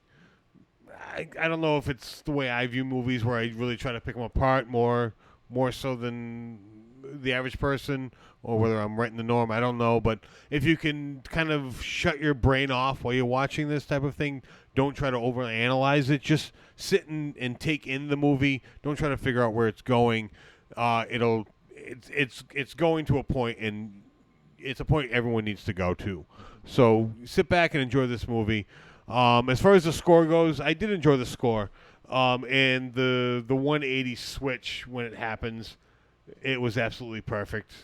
You couldn't ask for better. I mean, it was in the movie. You know, the characters interacted with that switch, and it was perfect. So this movie definitely is a treat. Check it out.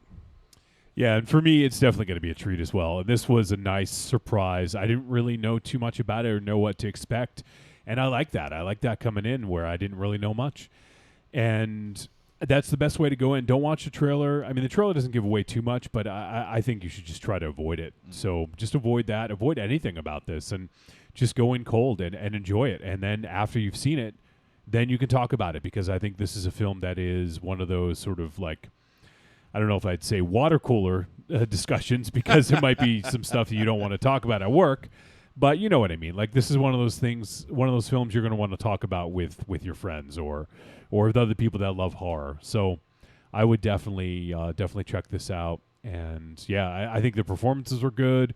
I think it had some very important messages, and there's a lot going on. And you know, some of the gimmicks I wasn't crazy about. I wasn't crazy about some of the like rewinding. It just was kind of jarring, but in the grand scheme of things, it made sense. So I'm not going to really like piss all over that. It just was one of those things that was like, okay, we're watching this movie, and all of a sudden now it's rewinding. Okay, what the fuck? And then you see some bits that you didn't see the first time or didn't catch the first time. So, but other than that, yeah, I think it's well made. It's definitely a good movie, and I think people are going to dig this. It works on multiple levels. It'll appeal to that gore hound, that person that loves gore. It's got a pretty good amount of that, a surprising amount, I should say. And you know, I think that it does a lot of other things really well. So I will give this film a treat as well, and it's on Netflix. So if you have Netflix, you got no excuse. Check it out. Next week, when Raven Shadow's back, we're at full force. Now we're going to be doing a film that hit theaters a few months ago. I believe it was February or March, maybe. And it is the latest horror film from Jordan Peele, and that is Us. It just hit VOD fairly recently. I think it was last week or two. And this film stars Lupita Nyong'o, Winston Duke, Elizabeth Moss, Tim Heidecker. you know Tim Heidecker, MZ? It's from, I'm pretty sure it's Tim and Eric show. Yeah, Tim and Eric show. Great job. You seen that? I'm trying to remember. No? Adult Swim, Tim and Eric? Oh, okay. Yeah. All right. Yeah, so it's Tim Heidecker who's on that show. All right. Oh, nice. He's in Us. And a bunch of other folks, but I did catch this in theaters, and I'm looking forward to checking out again. I think once again this is one I wanted Raven Shadow to be here because when we talked about Get Out, we talked about it being an important film, kind of like The Perfection, and he did not get it. He did not understand why it was an important film. Anyways, so yes, I wanted to make sure he was here for this one. So we were going to do Us this week. We decided to put it off a week. I'm glad we did, though, because I did. It seems like we all enjoyed The Perfection. So Us is now available on VOD. It's a horror mystery thriller from Jordan Peele. And I think Jordan Peele, at this point, after his second film, I think he's cemented his place in the horror genre. Yeah, he's come a long way from Mad TV, I'll tell you. Yeah, no shit. So if you have not seen this film, I implore you to watch it and send us your thoughts. I want to get a lot of opinions next week, hopefully, because this is I think it is an important film. I think it's there's a lot going on here, and it could be it could be broken down in many different ways. I could see people getting different things from this based on what they see in it. So, and I think I don't know if we're going to go full-on spoiler, but it's been out for a while. A lot of people have seen it in theaters. It came out March 22nd, so it's been out for, good 3 or so months. So I think we can dive in a little bit deeper. Maybe not complete spoiler, but dive in a little bit deeper because I think that this might warrant it. So we'll be doing Jordan Peele's Us next week.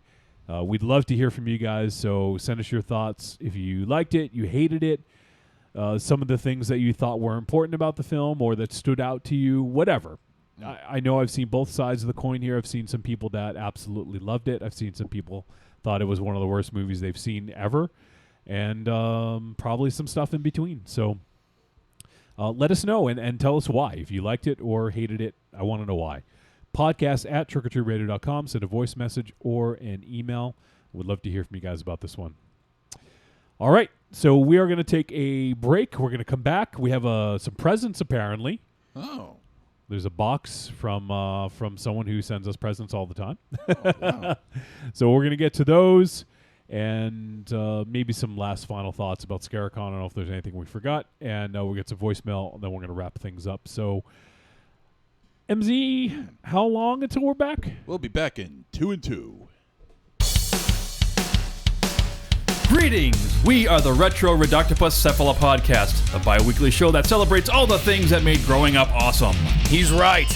We wax philosophic about lots of geeky crap like old video games and movies, toys, cartoons. I don't know, help me out here. Music. Pants. Quoting video games that don't have dialogues. Shabibans. Tasty news. Unnecessarily long Japanese onomatopoeia. Butt breathers. Uncomfortable nature facts. Or how to install a thermoflange. And unlike all those other podcasts, we at Retro Reductopus have an exciting rotating host schedule.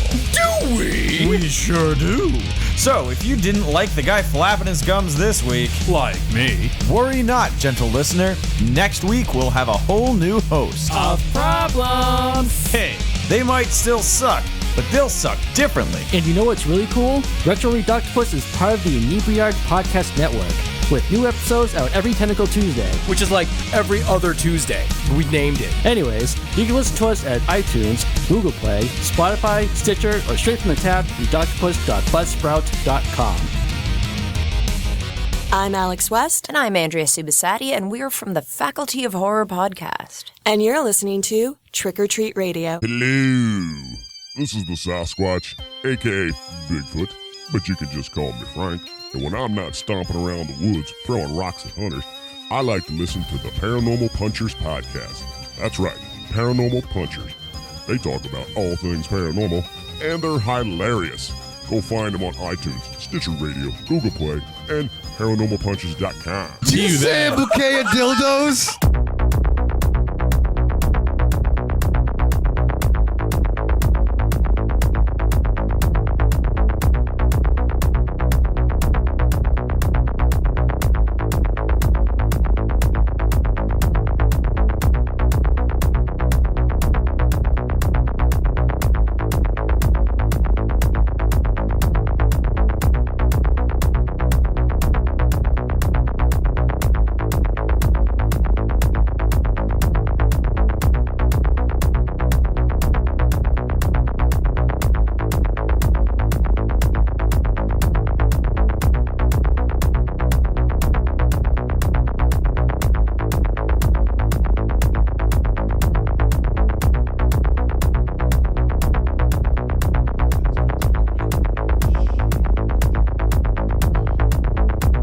That was more like 3 and 3, MZ. Are you kidding me? That was like 1 and 2. Nah. All right, we're back on Trick or Treat Radio. Damn, that was the fastest 2 and 2 on the planet. No, it wasn't. It was like 3 and 3, like I said. Oh, 3 and 3. It's actually a little cold in here, which is crazy. It is? Are you? Well, you got the goddamn air conditioner blasted right on your ass. It's not on my ass, it's my back. Well, until the day comes where your ass is in your front, it's on your ass. All right. If you say so. I do. You know why? Why? Because I'm an award-winning podcaster and I can say whatever I want. Well, on that token, all of us can say that. So yeah, fuck off. That's a fight that'll never end. All right, we have a box. We have a box. A box. Grab the box. Grab the box, MZ. It's for you. Well, maybe. I don't know. Get the box. What's in the box? If it's not a severed head, I'm going to be disappointed. You're going to be Don't show that address. Yeah. Sorry. Didn't know there was an address on it. Someone could zoom in on that shit. All right. So Aries has a knife in case you need it. Of course he does. He'll stab you with it. Yeah. Okay. Oh, don't go too deep. I'm Might be a live animal in there or something. I was told they're coffee mugs. I hope you guys like coffee because these are big mugs. And wow, this is gonna be the last time I hand you a Yeah, knife. don't. Oh, what were we thinking? This is frightening. Thank you. What? What did I do? The way you're holding it. At least I have more fingerprints on this now, though. Now, who is this from? Who do you think it's from? Who do you think? I don't know. Who sends us presents all the time? Corny, dude. Yeah, Coney. Watch out for that address. Do you know how to open a fucking package? Will you stop yelling. Oh, he got us a paper. Oh. Apparently, you guys are supposed to know who goes to what. Yo, I think it's obvious. All right. Well, let's see. Oh, he wasn't lying. You you fucking spoiled the gifts. He wasn't lying. What? No, Aries said what they were. I thought he was joking with these giant boxes. All right. All right. So we'll take. You know which is which, so. We got that. All right. I got a Chewbacca mug. Oh, I get to have this? Yeah, that's yours. Thank you. Oh, he's looking for more. You greedy fuck. I didn't know there was that. That was it. He's such a greedy fuck. Oh, wow. Now what? Oh, wow. A Zeppelin. Oh, this is awesome. You could sound a little more enthused. I do. I am enthused, dude. I mean, no, it's awesome. I'm looking forward to drinking my Java out of this tomorrow morning. Well, open it up. What is it? Or looks- what's the picture? It is an... Because maybe he swapped it out. Maybe he put something in there. like a time bomb or something. Corny, thank you so much. This was absolutely 100% unnecessary. I thank you so much. This is an Optimus Prime sculpted ceramic 20-ounce mug. That is awesome. I'm going to open this thing. Oh, you're going to open it? Okay. No. If you wanna open it and he'll... Okay. I was going to say, you could open it and then hold it that up. up to the camera. Yeah. How does Optimus Prime talk? What would he say? Where's my Java? That's cool. Yeah, that is awesome. And whoa! Hey now! Oh, don't knock that award over! You knocked it over. I didn't knock it Yeah, over. You did. Yeah, Whose you did. hand touched it? I wasn't paying attention. Your hand touched it. Look at the video. My hand can't even reach. Your hand did reach. Son of a bitch. That's not true. But I you know did what? not I would touch have to it. blame you because you're the one that's reaching in front of you. Yeah. He's reaching behind him. I handed it right himself. here. I didn't go any further than that. All right, here's... You should have given more You effort. might want to rethink that. Don't put the blame on me. And I have a Chewbacca sculpted ceramic mug. Thank you, Corny. That's fucking awesome. Yeah. Thank Super you so cool, much. man. It looks like it has a top on it. I'm not going to open mine right now. I don't have enough room. What the fuck are you laughing at? I think he likes it. Mikey, I think he likes it.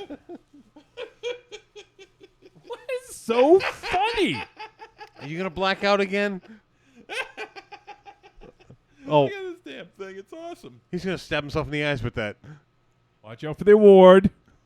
You knocked Oh, it that's over. cool. That's nice. Yeah. All right, let me try not to break this. It's big. God damn, that's huge. It is big. What are you going to do with it? I'm going to drink from it. Where do you drink, though? You're going to stab yourself in the eyes with that. Yeah, where do you drink? From the back. It's good if you're right-handed, I guess. Those go right in your fucking Right eyes. in your eyes. Try it. They go right in your eyes. I mean, in the eye. These aren't going to hit you in the eyes. What are you, hydrocephalic or something? Put your mouth to it and drink out of it. I'm not going to do that. It's not washed yet. So what do you think Corny did to it? Jesus. I don't think he did anything to it. Well, I you don't much think confidence. I trust Corny. You know why? Because he's an awesome dude, and not because he's sent over something like this. He's an all-around good dude. He always has been. Got to get you out of Alabama, dude. Agreed. We'll send you up here. Well, thank you, Corny. That's really fucking cool. So it is. I guess this is the closest episode to our birthday. MZ's birthday is on Friday, June 14th, and mine is Saturday, June 15th. Yep. So thank you, Corny. That's really sweet of you, man. Thank you You very definitely much, did Corny. not have to, but I really appreciate it. Yeah, thank you so much, dude. Really. Open yours up. Let's see what Chewy looks like. I don't have much room over here. I don't want to knock shit over. Is he wearing like Spike Lee glasses? What's going on? Spike Lee glasses? No, wearing goggles. It's from the Solo It's movie. from Solo, yeah. Oh, okay. All right. All right, so we opened our gifts. MZ, you doing anything for your birthday? Yeah, I'm working. Wow, that sounds I'm exciting. working, and then after work, I'm going out to eat. Where you going? Yeah, where you going? Our Bradishes? You know, I just might. I've been there 3 or 4 times this year so far.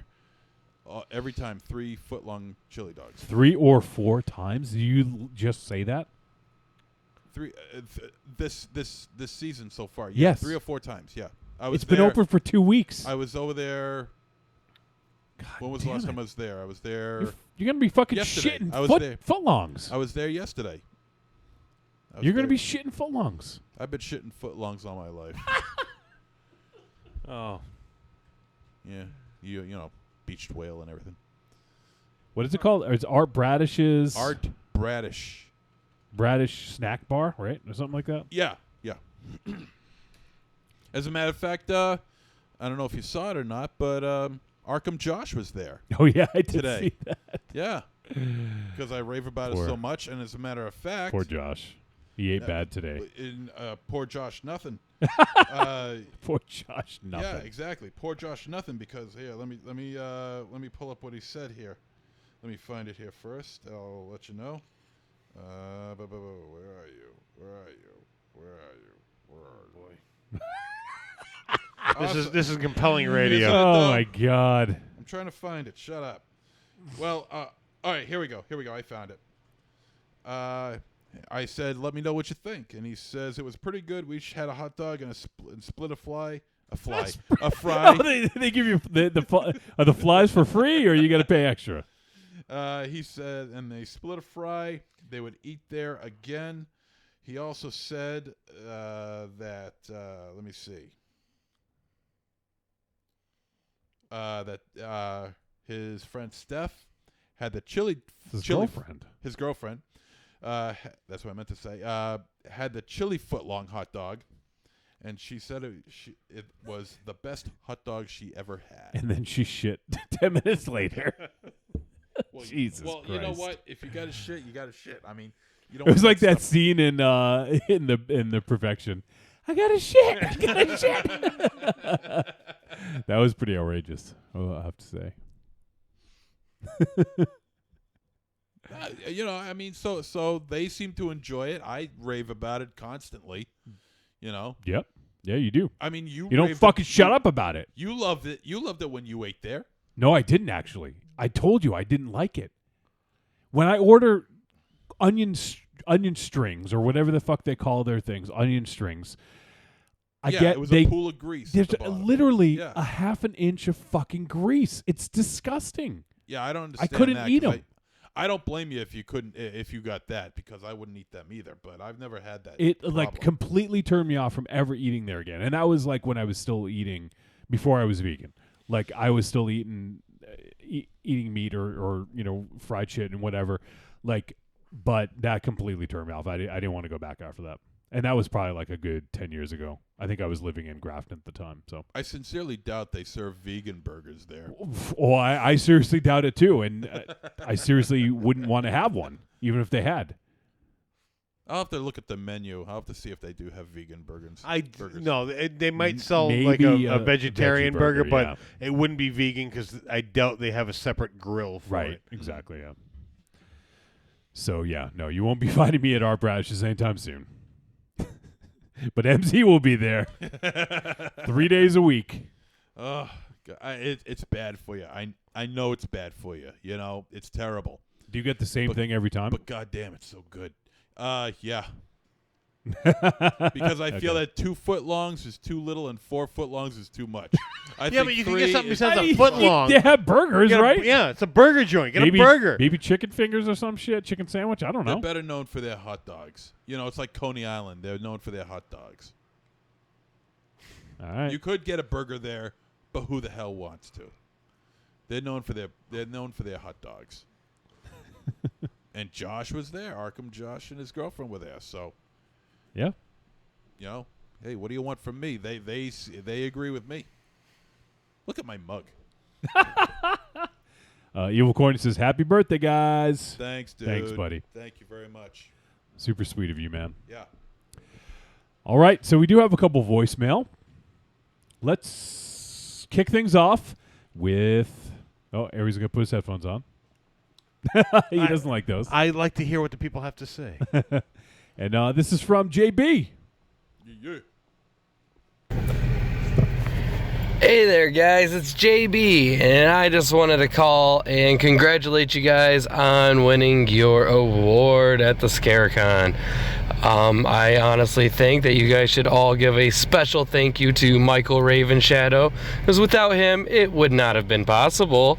And I also want to say to Michael Ravenshadow that I hope his procedure went well, and I hope he heals up fast. All right, guys, have a good one, and I can't wait to hear you guys in your next episode. Thanks, dude. Thanks, JB. And that's JB from Tales from the Podcast. Yeah.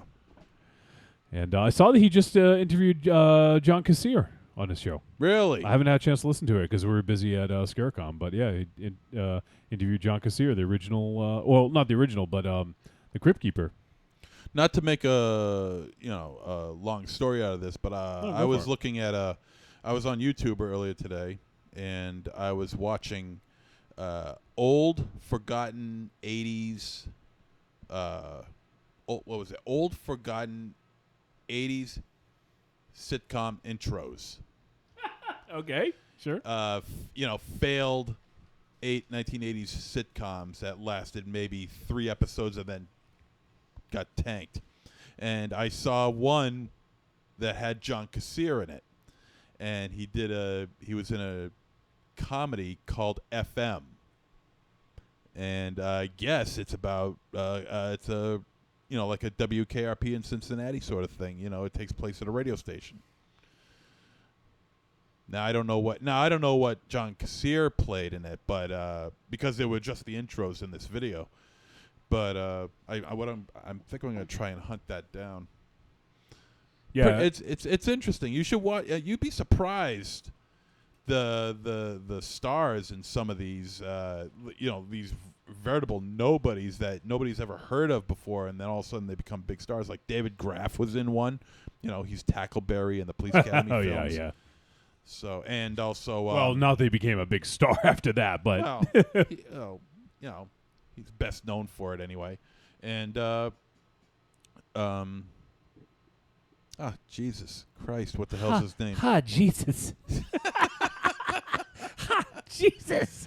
Frankenhooker. You keep on saying his name. James Lorenz. James Lorenz. Yeah, he was in one. God damn it. What was the name of that Starcade? That's where you were watching earlier, you I said? was watching Starcade, yeah. That guy with the fucking hair. Jesus, what a show! If you have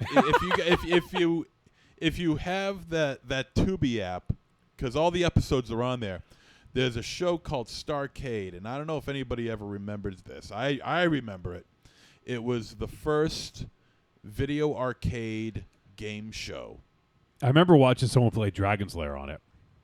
Yeah, and what they would do is that they would have these two people playing against each other for points. Whoever had the most points after 3 rounds or 2 rounds would go on to the special round, the final round, and if they got a certain amount of points in a game, then they would win their own video arcade game. Yeah, they take home the whole cabinet. Yeah, everything, which is pretty sweet. Yeah, for You sure. know. It was sweet then. It would be pretty sweet now to have a video game in your home. You do realize you can build one of those pretty easily. Oh, I don't know. I think we have the access to like about 1 million of them right here on our phones. That'd be cool if you could play a video game at home. No, you know what I mean. The cabinet is just wood. Ass. It's a TV and a controller in a wood frame. I know that. They now fit in here. Yeah, I'm well aware of that. But there's something very special about arcade games. If you could have any arcade game in your house, what would it be? I don't know. You just won Starcade, and you get to pick which one. Tough choice, I know. Probably. You know what? I was always a big fan of Pengo. Pengo or Crystal Castles. Oh, I like Crystal Castles, yeah. Sinistar was always pretty cool. Star Wars. Which one? The original Star Wars. How about you, Aries, if you had to pick one? 1941. Oh, nice. Choice. Man, this is a tough one for me. Cause Spy Hunter. I did love Spy Hunter, yeah.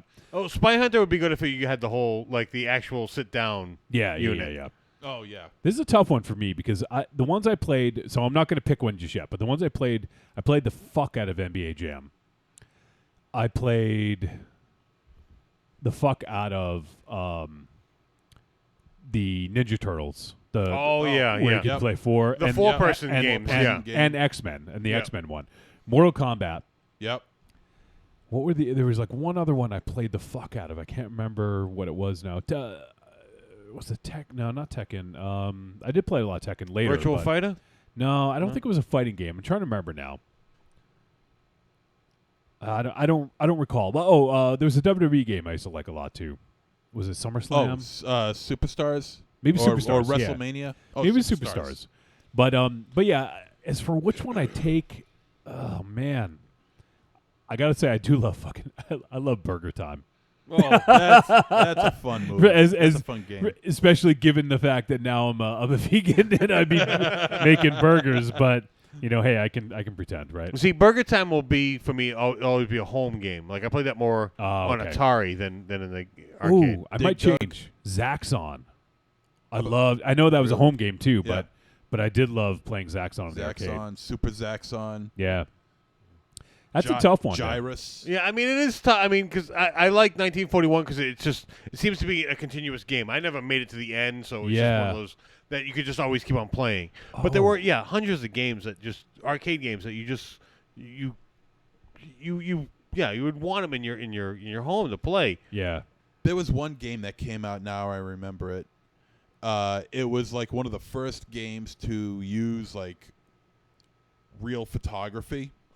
Or at least give the simulation of real photography. It was a game called Mach 3. Oh, okay. I thought it was another one. Okay. What were you talking about? Was it Mad Dog McCree? That was that's one of those laser gun games. Yeah, I've played that. Yeah, but it had actors. Yeah, I remember it was one of the first that I can remember, anyways. Yeah, that did that. No, this was like actual photography, but it wasn't like what you're talking about. It was like actual photography, then transported into like digital. You know, it was digitized and everything like that. Yeah. It was. I don't know how to explain it. It was such a long time ago. There is I can't remember the name of it now actually, but there's a bar in Rhode Island. I think it's in Providence that it has all these classic arcade games. So it's like a barcade, you know. Oh, nice. Yes. You go, you pay one fee to get in, a cover charge or whatever, and you don't have to pay each individual game. You just play whatever the fuck you want. So you pay the cover charge and then play whatever you want. And they have a lot. There's like at least 100 cabinets, if not more. Damn. And they have pinball. They had like Terminator 2. They had some really good pinball games too. So I wouldn't even mind doing a road trip sometime. I'm all about that. Yeah. Yeah, there's down in Philadelphia when I go to visit my kid. There's a pinball. I don't even what you'd call it, but you pay an entrance fee to get in. Yeah. And for 2 hours or 3 hours or whatever, you just play every pinball game they have. And I absolutely love pinball. I think it's it's a shame that it's I love pinball it's too, dying yeah. off because pinball is something that you cannot bring into your home on your TV, whereas video games you can. Pinball, it is a physical thing. You got to feel that ball. You got to feel the flippers play. Yeah. And it is. I mean, although they do keep on making machines, they don't make them the numbers that they used to. Yeah, a buddy of mine, he's actually like he's one of my idols when it comes to podcasting. His name's Wiggly. Not many people probably know him, which is a shame, but he's a great podcaster, great guy. But anyways, Wiggly has a bunch of machines at his place, and he built a pinball machine using like software and monitors. So he has like a long monitor that he uses as like the playing board. And then there's another one that goes up here. So it's all digital. It's not the same. I know what you're saying. Yeah, so you could feel the paddles and the movement of the ball and everything.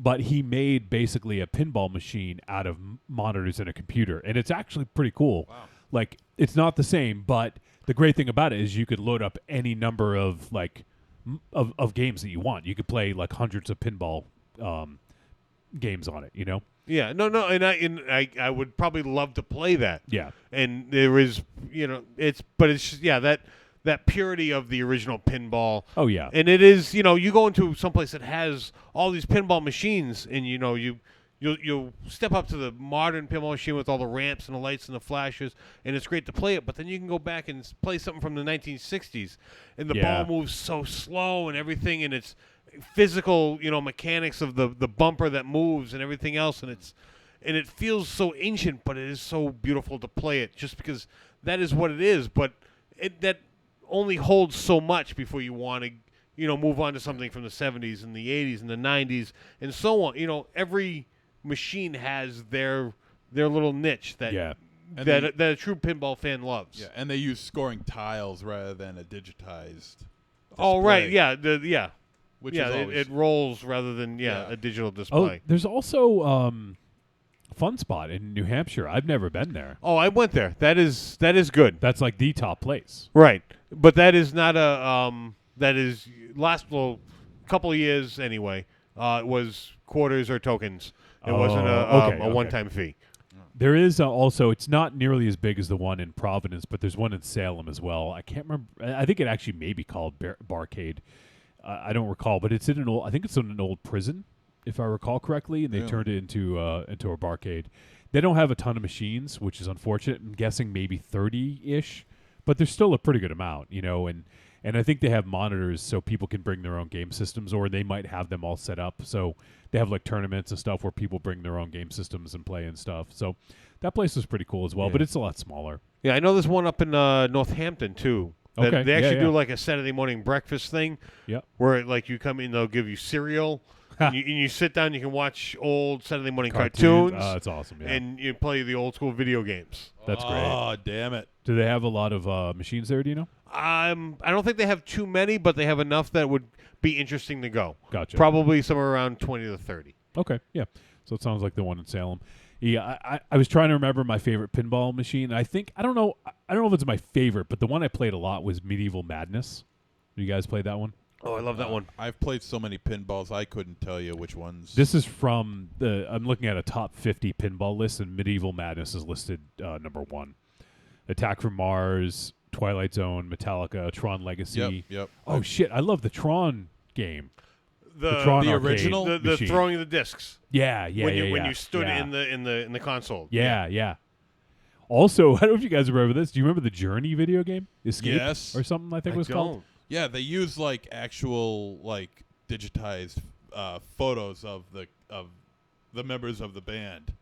Yeah, it was yeah. Kinda, and they use guitars to like zap down like UFOs or shit like that. Oh no, I don't recall this at all. Yeah, it was just called Journey. It was just called Journey. Yeah, I thought it was called Journey Escape or something, but yeah. It was a video game, not a pinball machine? Video game, yep. As a matter of fact, I was just on the last episode of Starcade that I watched. They didn't choose it, but it was on there. Yeah. Oh wait, I'll put it up here. Can you see over here, Aries? Yes. Okay. Jesus, look at that. All right, so we just put. Oh, look at there that. There it is, 1983 Midway. God damn, look at that. Bali Midway. Wild alien groupoids have seized Journey's electro-supercharged instruments. Your mission is to help Journey retrieve their instruments from the dangers of the 5 galaxies. Of course. Yes. Trek through hazardous obstacles in quest of each instrument, and then battle your way back to the Scarab vehicle. Yeah. Oh, just put your coin in so we don't have to listen to I you know. read. Yeah. When all 5 missions are completed, Journey begins a spectacular concert at the Galactic Stadium. Of course they do. Journey plays their hit song while Herbie guards the stage from frenzied groupoids who are trying to take the instruments. How about playing Herbie. the game? Who's Herbie? Herbie Hancock? Maybe he needed the money. I don't know. Shit. Yeah, see? They, their heads. That's right. I forgot about that. They would use the digitized pictures of their faces. That's real? Yeah. Oh. It's kind of scary. Yeah. But it was so ahead of its time. Yeah. Oh, I Christ. can't believe we're watching this fucking thing right now. Oh, this is weird. I thought that was superimposed on there. No, that was it. 1983. There. And they're even bigger too. Look at Steve Perry. Yeah. You got to turn Oh, all Joe, the drums. Joe, Steve Perry. Steve yeah, Perry. Steve yeah, Perry. yeah. Turn all the drums blue. Hold joystick up for higher bounce. Holy shit. This is amazing. This one looks like it doesn't look like it's too hard. Well, I don't know. Whoever's playing it isn't doing too well. No, they're doing it. Hey! Hey! Oh, he got his drum set. Now he's got his instrument. It's like it's like not Galaga, but what's the Missile Command or something? Yeah, whoever's playing this sucks. They keep getting killed, or the game's just that difficult. If I remember correctly, the game was quite hard to play. Yeah, I think so, if I recall correctly. Man, I love Spy Hunter. Oh yeah. The more I think about it, You know, it was a good sit down game was Afterburn. Oh yeah, that was. If you got the one that moved, yeah. Wow, I haven't thought of that in a long time. Shit, I hated Paperboy. Oh, I love Paperboy. Oh, I love Paperboy too. But that was more of a home thing for me. Like I played it at home before I played it in the arcade. Even though in the arcade you got actual handlebars to hold on to. Yeah. I should put on an episode of Starcade. Pole position. Yeah. Pole position 2. You know what else? I'm trying to remember. I know I played the fuck out of this on Genesis, but yeah, that's the game. No. That's Sorry, I the was going to name Road Rage. Oh, was that ever in arcades? Do you remember? No, that was strictly Genesis. I played the fuck out of it on Genesis. So did I. Yeah, it was awesome. Oh, here's the Dragon's Lair episode of Starcade. That's like the one I've seen. Here, I'll pick a random clip or something like that. Look at that. Oh, look at that. 1983. It's so crazy how video games are still they're huge now. They make more money. They make more money than ever right now. I think it's just people watching Starcade. Maybe. Who the fuck are these guys? I don't know. Bunch of chumps. Yeah, I guess they're just watching people play. That's not fun. Get these guys off. They suck. Get off my Starcade. All right, we'll just watch this fucking Dragon's Lair episode. All right. It's just there. Yeah, Shout Factory owns these. What, So the Starcade? Yeah. Really? Oh, Track and Field. Track and Field. Oh, was I love that. Awesome. Yeah. The fucking ball. Yeah. You'd spin the ball. The roller ball. The roller ball. Yeah. Oh yeah. This host. I remember this guy. Yeah, Jeff Edwards. Oh, Qbert. Oh yeah. Yep. Look at all those video games. Super Zaxxon. Oh, there's Zaxxon. Yep. Black Widow. Man. They were so good back then. They were so simple and so cheap, but they're just so awesome. See, is that Dragon's Lair in the back? Yeah, that's what they're gonna play. Oh God, that was like that game sucked. I know it sucked because it was so fucking hard at times. Yeah, I could never do that. Yeah, it there were some paths that were just ridiculous. I loved what they were trying to do with it, But it's funny now, especially with MZ reading the Journey, you know, the intro to Journey, like a lot of these were written by programmers because back in the day there weren't a game designer was a programmer. Look at the afro on that guy. You know, but now you actually have designers who actually write. You know, that's their job is to write stories. Whereas before, you just had a programmer who would just write, and they weren't a writer. You know, so it's just kind of funny how things have changed. I mean, not only is Dragon's Lair, I always thought it was a cool game, but it's Don Bluth animation, and Yeah, it's awesome, I am a sucker for Don Bluth. I love his work. Oh my God, there's a certain richness to it in color that I'm just attracted to. I'm sure it's out there, It's but Space I think I'd love to see the movie that game is. Like, just a complete playthrough. Yeah. Well, they're definitely out there. Yeah. Yeah, I'm sure. I never bothered to look until just now. It just occurred to me that it'd be interesting to see how that plays out. Yeah. I've beaten it once. Yeah. Because once is really I don't think all you need. I don't think I ever did. I don't remember though. Oh no, I never made it very far into that game. I remember I sunk a fucking shitload of quarters into it. Though. Oh yeah. Look at Rick. He looks like Shelley from Friday the 13th Part 3. Rick and Marissa. Yeah, we're watching an episode of Starcade right now.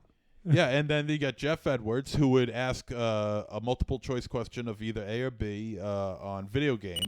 Marisa. Destroying a special target. No, it's by docking with ships floating in space. 100 points goes to Rick. And Rick, you'll be the first to play Dragon's Lair. So we'll get ready to go on over there, and Kevin's going to tell us just a little bit about Dragon's Lair. Kev? Jeff, quick man, I need some help. That dastardly dragon has Daphne. It cannot be. Send someone to stay by my side. Together, we will conquer him. Hurry, there is little time. The dragon awaits us. Okay. Look at Rick. So, we'll start in just a moment with Rick. Rick, I'm going to wish you good luck, but before I think I need that shirt. Yeah, you do. You do need that. It doesn't really compliment his like his afro. No, it doesn't compliment him at all. Like it's a horrible shirt. You met Rick? Yeah, but look at that guy's Now, shirt. the reason that Mike is here is Mike's the Mike champ. is a Dragon's Lair champion Yeah. also. He was a champion here on Starcade. And many people watching the show play Dragon's Lair, but they never get to see all the screens and certainly never get to see the dragon slaying. So Mike is going to go set up, and he's going to be I wonder how they pitched this idea. What was the host's name again, MZ? Jeff Edwards. I wonder how they pitched this to him. He is like hanging out with these fucking He kids. was a soap opera actor. Yeah. Yeah. And I think he's still alive. We are down to the competition. You ready to go? Yeah. All right, you'll have 50 seconds. Turn around. 50 seconds? Yeah. Ready? Get set. How much time to get some shit done in Dragon's Lair? But I think in this game they in the next round they It's how many they screens pick you up could get. they pick up where you left off. I remember all this shit. Oh man, this fucking game. It was so good back then. Yeah, it was, and it was. There was nothing else like it either, you know. Like this was the first one by Don Bluth, I think, and then they did Space Ace. Yeah, which I never really cared for, I but didn't the like it as much animation either, is yeah. gorgeous. Yeah. I mean, the game still looks good. It still holds up, you know. Yeah, which is crazy for a game that's like almost 40 years old.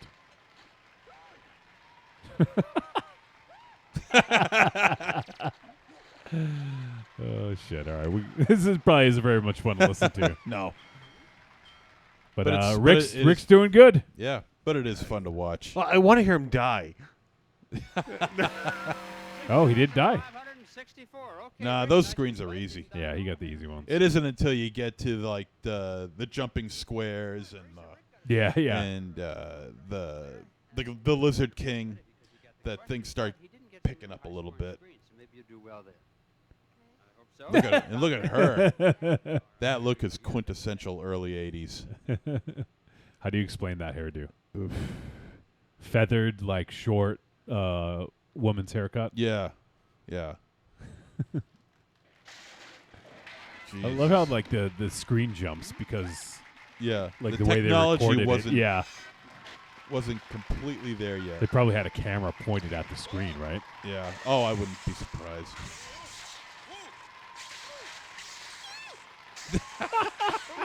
Is she gonna die? Or is she gonna make it? 30 seconds. Here comes the flame. Oh, they didn't show it. The animation is just so good. Yeah, it oh, still I is. love it. Oh, like she's beating Rick. Oh, they go by score. Yeah.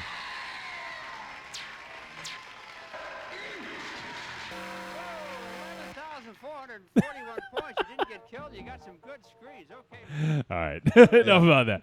Yeah, so Starcade, it's a fun show. So Yeah. if you have Tubi, as MZ has and has been watching the fuck out of, I have been obsessing over that goddamn app. you can watch it along with him.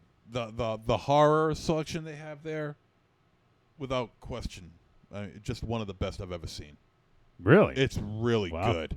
I haven't looked at it in a while. Oh my god! I watched a couple films on it, but I just don't have much time. I actually watched John Wick for the first time last night. Yeah, I got to get around to watching that. Because I didn't want to see the dog die, so I've been avoiding it. Yeah. But it's around the 15-minute mark. But you can understand his rage, though. Yes, you can, but it's still, I don't care. And then somebody pointed out, like, on social media, they're like, oh, well, he kills this amount of people. I'm like, I don't fucking care about the humans. Let's care about that dog. A cute little beagle. It was a cute dog. Yeah, Yeah. it was a very cute little dog. But now, apparently, I think I'm in the clear as far as animal violence goes, so I think I can watch 2 and 3 now. So, all right, we have another voicemail. This is from our boy. Well, everyone's our boy or our girl. This is from FTM. Hey, everybody. This is First Time Mike. I was going to have a complex and very interesting review of the movie tonight, but not unlike Raven Shadow back in the day, I did not watch the movie. And B, I wanted to take this time to congratulate you, Trick or Treat Radio, on winning Best Podcast at Scaricon. You guys really earned it, deserve it, and have a fine podcast product that I am proud to recommend to friends and family. Well, family that doesn't mind. Okay, depending on the family stuff, it depends on. I listened to the episode first, and if there's way too many like poop jokes or anything, I kind of don't tell them to listen to it. But on the other hand, just kidding. You guys have a great podcast. Congratulations, Johnny and MZ. I am so jealous that you got to meet Cassandra Peterson because she is a goddess, and from what I've heard from everybody that has met her, an all-around really nice person. Congratulations, guys. I'll have something more serious next week, probably, but wishing you guys all the best and congratulations once again. This is First Time Mike saying goodbye. Bye. All right, FTM. Thanks, All buddy. right. And Thanks, we man. appreciate the congrats. Yeah. Yeah, it was awesome doing the panel with Cassandra. She was the best. Yeah, a complete sweetheart. She really Absolutely, is. yeah. So it was a great time, for sure. And we wish everyone could have been there with us. Obviously, wish all you guys could have been there at Scaricon. Obviously, we are doing Rock and Shock again this year. That's coming up in October. So if you guys do want to come hang out with us, it is, I believe, the 11th, 12th, and 13th. Let me just verify that quickly here. And it is, yes, October 11th, 12th, and 13th is going to be the date of Rock and Shock. And they already announced Bruce Campbell. Yep. So that's the big guest. So it should be a good time. So if any of you guys can make it, start making your plans now. We'll be talking about that more as we get a little closer to it. So, but I believe that is it for voicemail. Is there anything else you guys wanted to add before we start to wrap things up? No. Meh. Nah. Kind of low key. It's a little weird without Bombaleos, you know? Definitely miss Raven Shadow. Well, it's your birthday coming up. It's my birthday coming up. What are you going to do on your birthday? I'm not sure yet, actually. I'm probably going to go for, we're planning on doing like maybe do some hiking or something like that. And probably go to the gym. And then, I don't know, like we don't have any super big plans. Obviously, funds are what they are when you're not working. So, Yeah. You know what? You never said where you want to eat. Art Bradish's. Art Bradish. Really? That's where you go for dinner? I don't know where I'm going. I don't know. Oh, Jesus. I don't know where I'm going. Who knows? You can go anywhere you want. I don't know where I'm going. Where do you want to go? I don't know. What do you dream Go of? to hell. I don't know. Besides our branch, what do you dream of? Lesbian sex. That lesbian Yeah. scene from. I mean, I have my favorite restaurants. If someone says, "Where do you want to go?" What's your favorite restaurant? The girl who plays Lizzie was awfully cute. I have two that are my go-to. One of them is saw her. O'Connor's, and oddly enough, yes, it Okay. is good food. Yeah. West Boylston and was Tap on the Square. It's Tavern on the Square. Tavern on the Tavern on the Square. Square. Yeah. Yep. Yeah. There's. Didn't they just put one in Shrewsbury? Or is Shrewsbury. That, Oh yeah, that's the only one I know of. Okay. I know there's others, but I think it's that's one of one I them. go to. I think it's one. Because I go to that one, and then go down to Whole Foods. Yep. Do a little shopping. Yeah. And then you go upstairs at Whole Foods. Yep. And get a Get a beer drink. up there. Yeah. And people watch because they have the balcony. You can just watch Yeah. everyone shop. It's great. I don't know. I might go to As long as you don't get anything perishable. You know what? I do have to call out Whole Foods. They have So whatever. Like I know some people have varying thoughts about Whole Foods, but I go there for a few things to go shopping, and they have this new one that we have near us. They have I don't know if all Whole Foods have this because I've only been in a few, but you can get pizza made there. So they'll hand make really? pizza for you. They'll put it in the oven, and then you get the pizza, you pay for it, and you leave. You can call ahead and whatever. So anyways, they make vegan pizza now. So they have vegan cheese, and they have all these vegan ingredients and everything. So T-Dog and I have been getting pizza from there, and it's really fucking good. Like I don't know if it's made the same way at every Whole Foods, but I recommend it. They do a really good job, and at least the one near us, the guy who makes the pizza, he's there most days. Like really awesome dude, and he lets us try out little things, and we had never tried the Beyond Sausage, which is like it's a meatless sausage. And so he cooked up a piece for us, put on like a piece of bread, like put some mustard on it, like did it all up, and like gave us like a little like few bites of it, and like it was really good. So yeah, no, if especially any vegan people who want pizza and don't know where you can get it, Whole Foods, at least the one near us, I don't know if all of them do it, but you can get vegan cheese. They have Daya vegan cheese, and it's really good. Yeah, I think most of them do that as long as they have. Yeah. There might be some smaller establishments that don't have the capability, but if it's a large enough place, they do the whole shebang. Yeah, it looks like they do some good stuff, and they always have slices too. So if you Yeah. just want to go, the slice is always ready. So Maybe I'll go to Fridays. the one in the one down the road from where Scarecon was. Yeah. Yeah, maybe we'll get a chipped tooth. Hey, we can only hope. Lacerated liver? Sure, why not? You know what? Wow. You should go check out Reunion, just on the road. I've from been you. I've been You to been there? Reunion. Okay. I've been there a couple of times. Well, The you get food is good. lacerated liver there or something? No, there's this place called Reunion I've been to a couple of times. The food is really good. They got a lot of microbrews. Yes. Yeah. They got a shit ton of microbrews. Good stuff, too. And their food is really good. I was there for, what was I there for? Mother's Day. I was there for Mother's Day. Oh, Jesus. What'd you go? That's a bad choice. Go out to eat on Mother's Day? packed? How long did you Yeah. wait to sit down? Didn't have to wait long. We got in. We got a seat. Really? Yeah. Wow. Well, I guess since we're talking about favorite joints. Because we had a reservation. Oh. Well, Okay. there you go. Okay. My favorite place to eat is Veggie Galaxy in Cambridge. I'm sure you guys have seen me post about it, Oh, and yeah, talk about yeah. it. It's fucking amazing. Everything, like they do specials every week. They have different specials. They have a blue plate, and a cutlet, and everything there is vegetarian, and everything can be made vegan. So there's no meat, but you can get cheeses and stuff like that. But anyways, this past week they had they called them fish tacos. I don't know why they call them, because there's nothing fishy about them.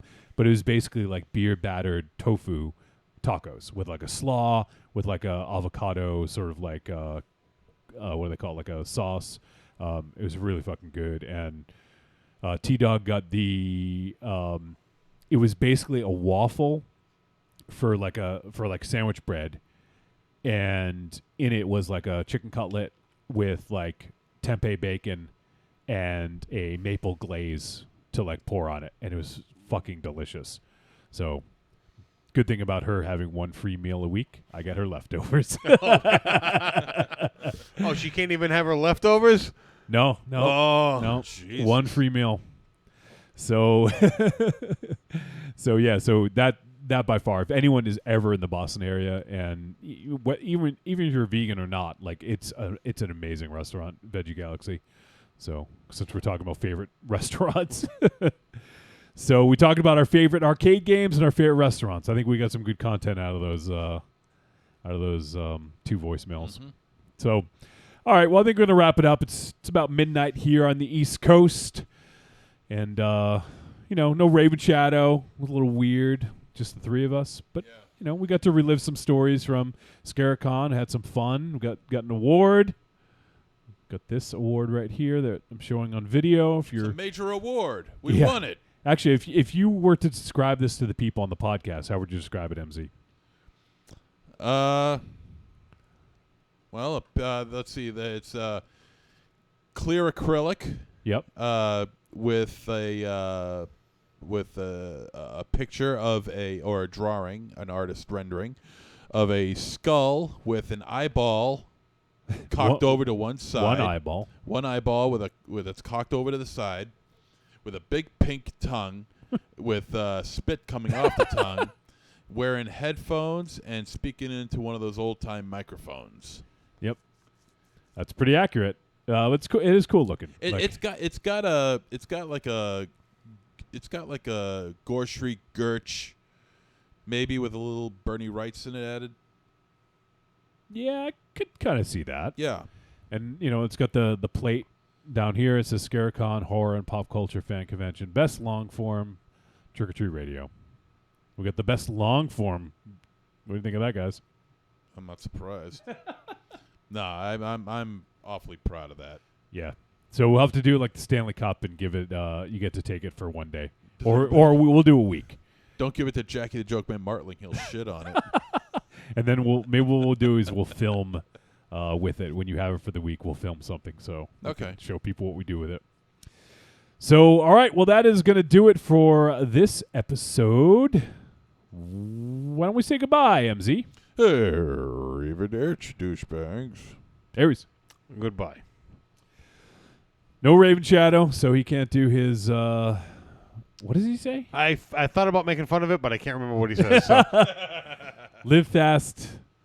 Die hard. Die hard. No. That with the cape and the... How the fuck I do we didn't not know fucking this? know. That's why I was like, screw it. Live fast, love hard, die with your mask die on. with your mask Oh, mask. Yeah, that's it. Okay, so we fucked that all up. So, all right. Well, appreciate you guys tuning in for episode 359, and big thank you to everyone who sent in feedback. And the congratulations, we appreciate it. And even just on social media, a lot of people were very congratulatory. So we definitely appreciate it. And we made some good new friends. And I imagine we'll be having some of those folks on in the future. So looking forward to that. And looking forward to next week. We're going to be talking about us with Michael Ravenshadow back in studio. Be the 4 of us. You never know. Might have someone else kicking around. I don't have any plans to, but you never know. Things might materialize.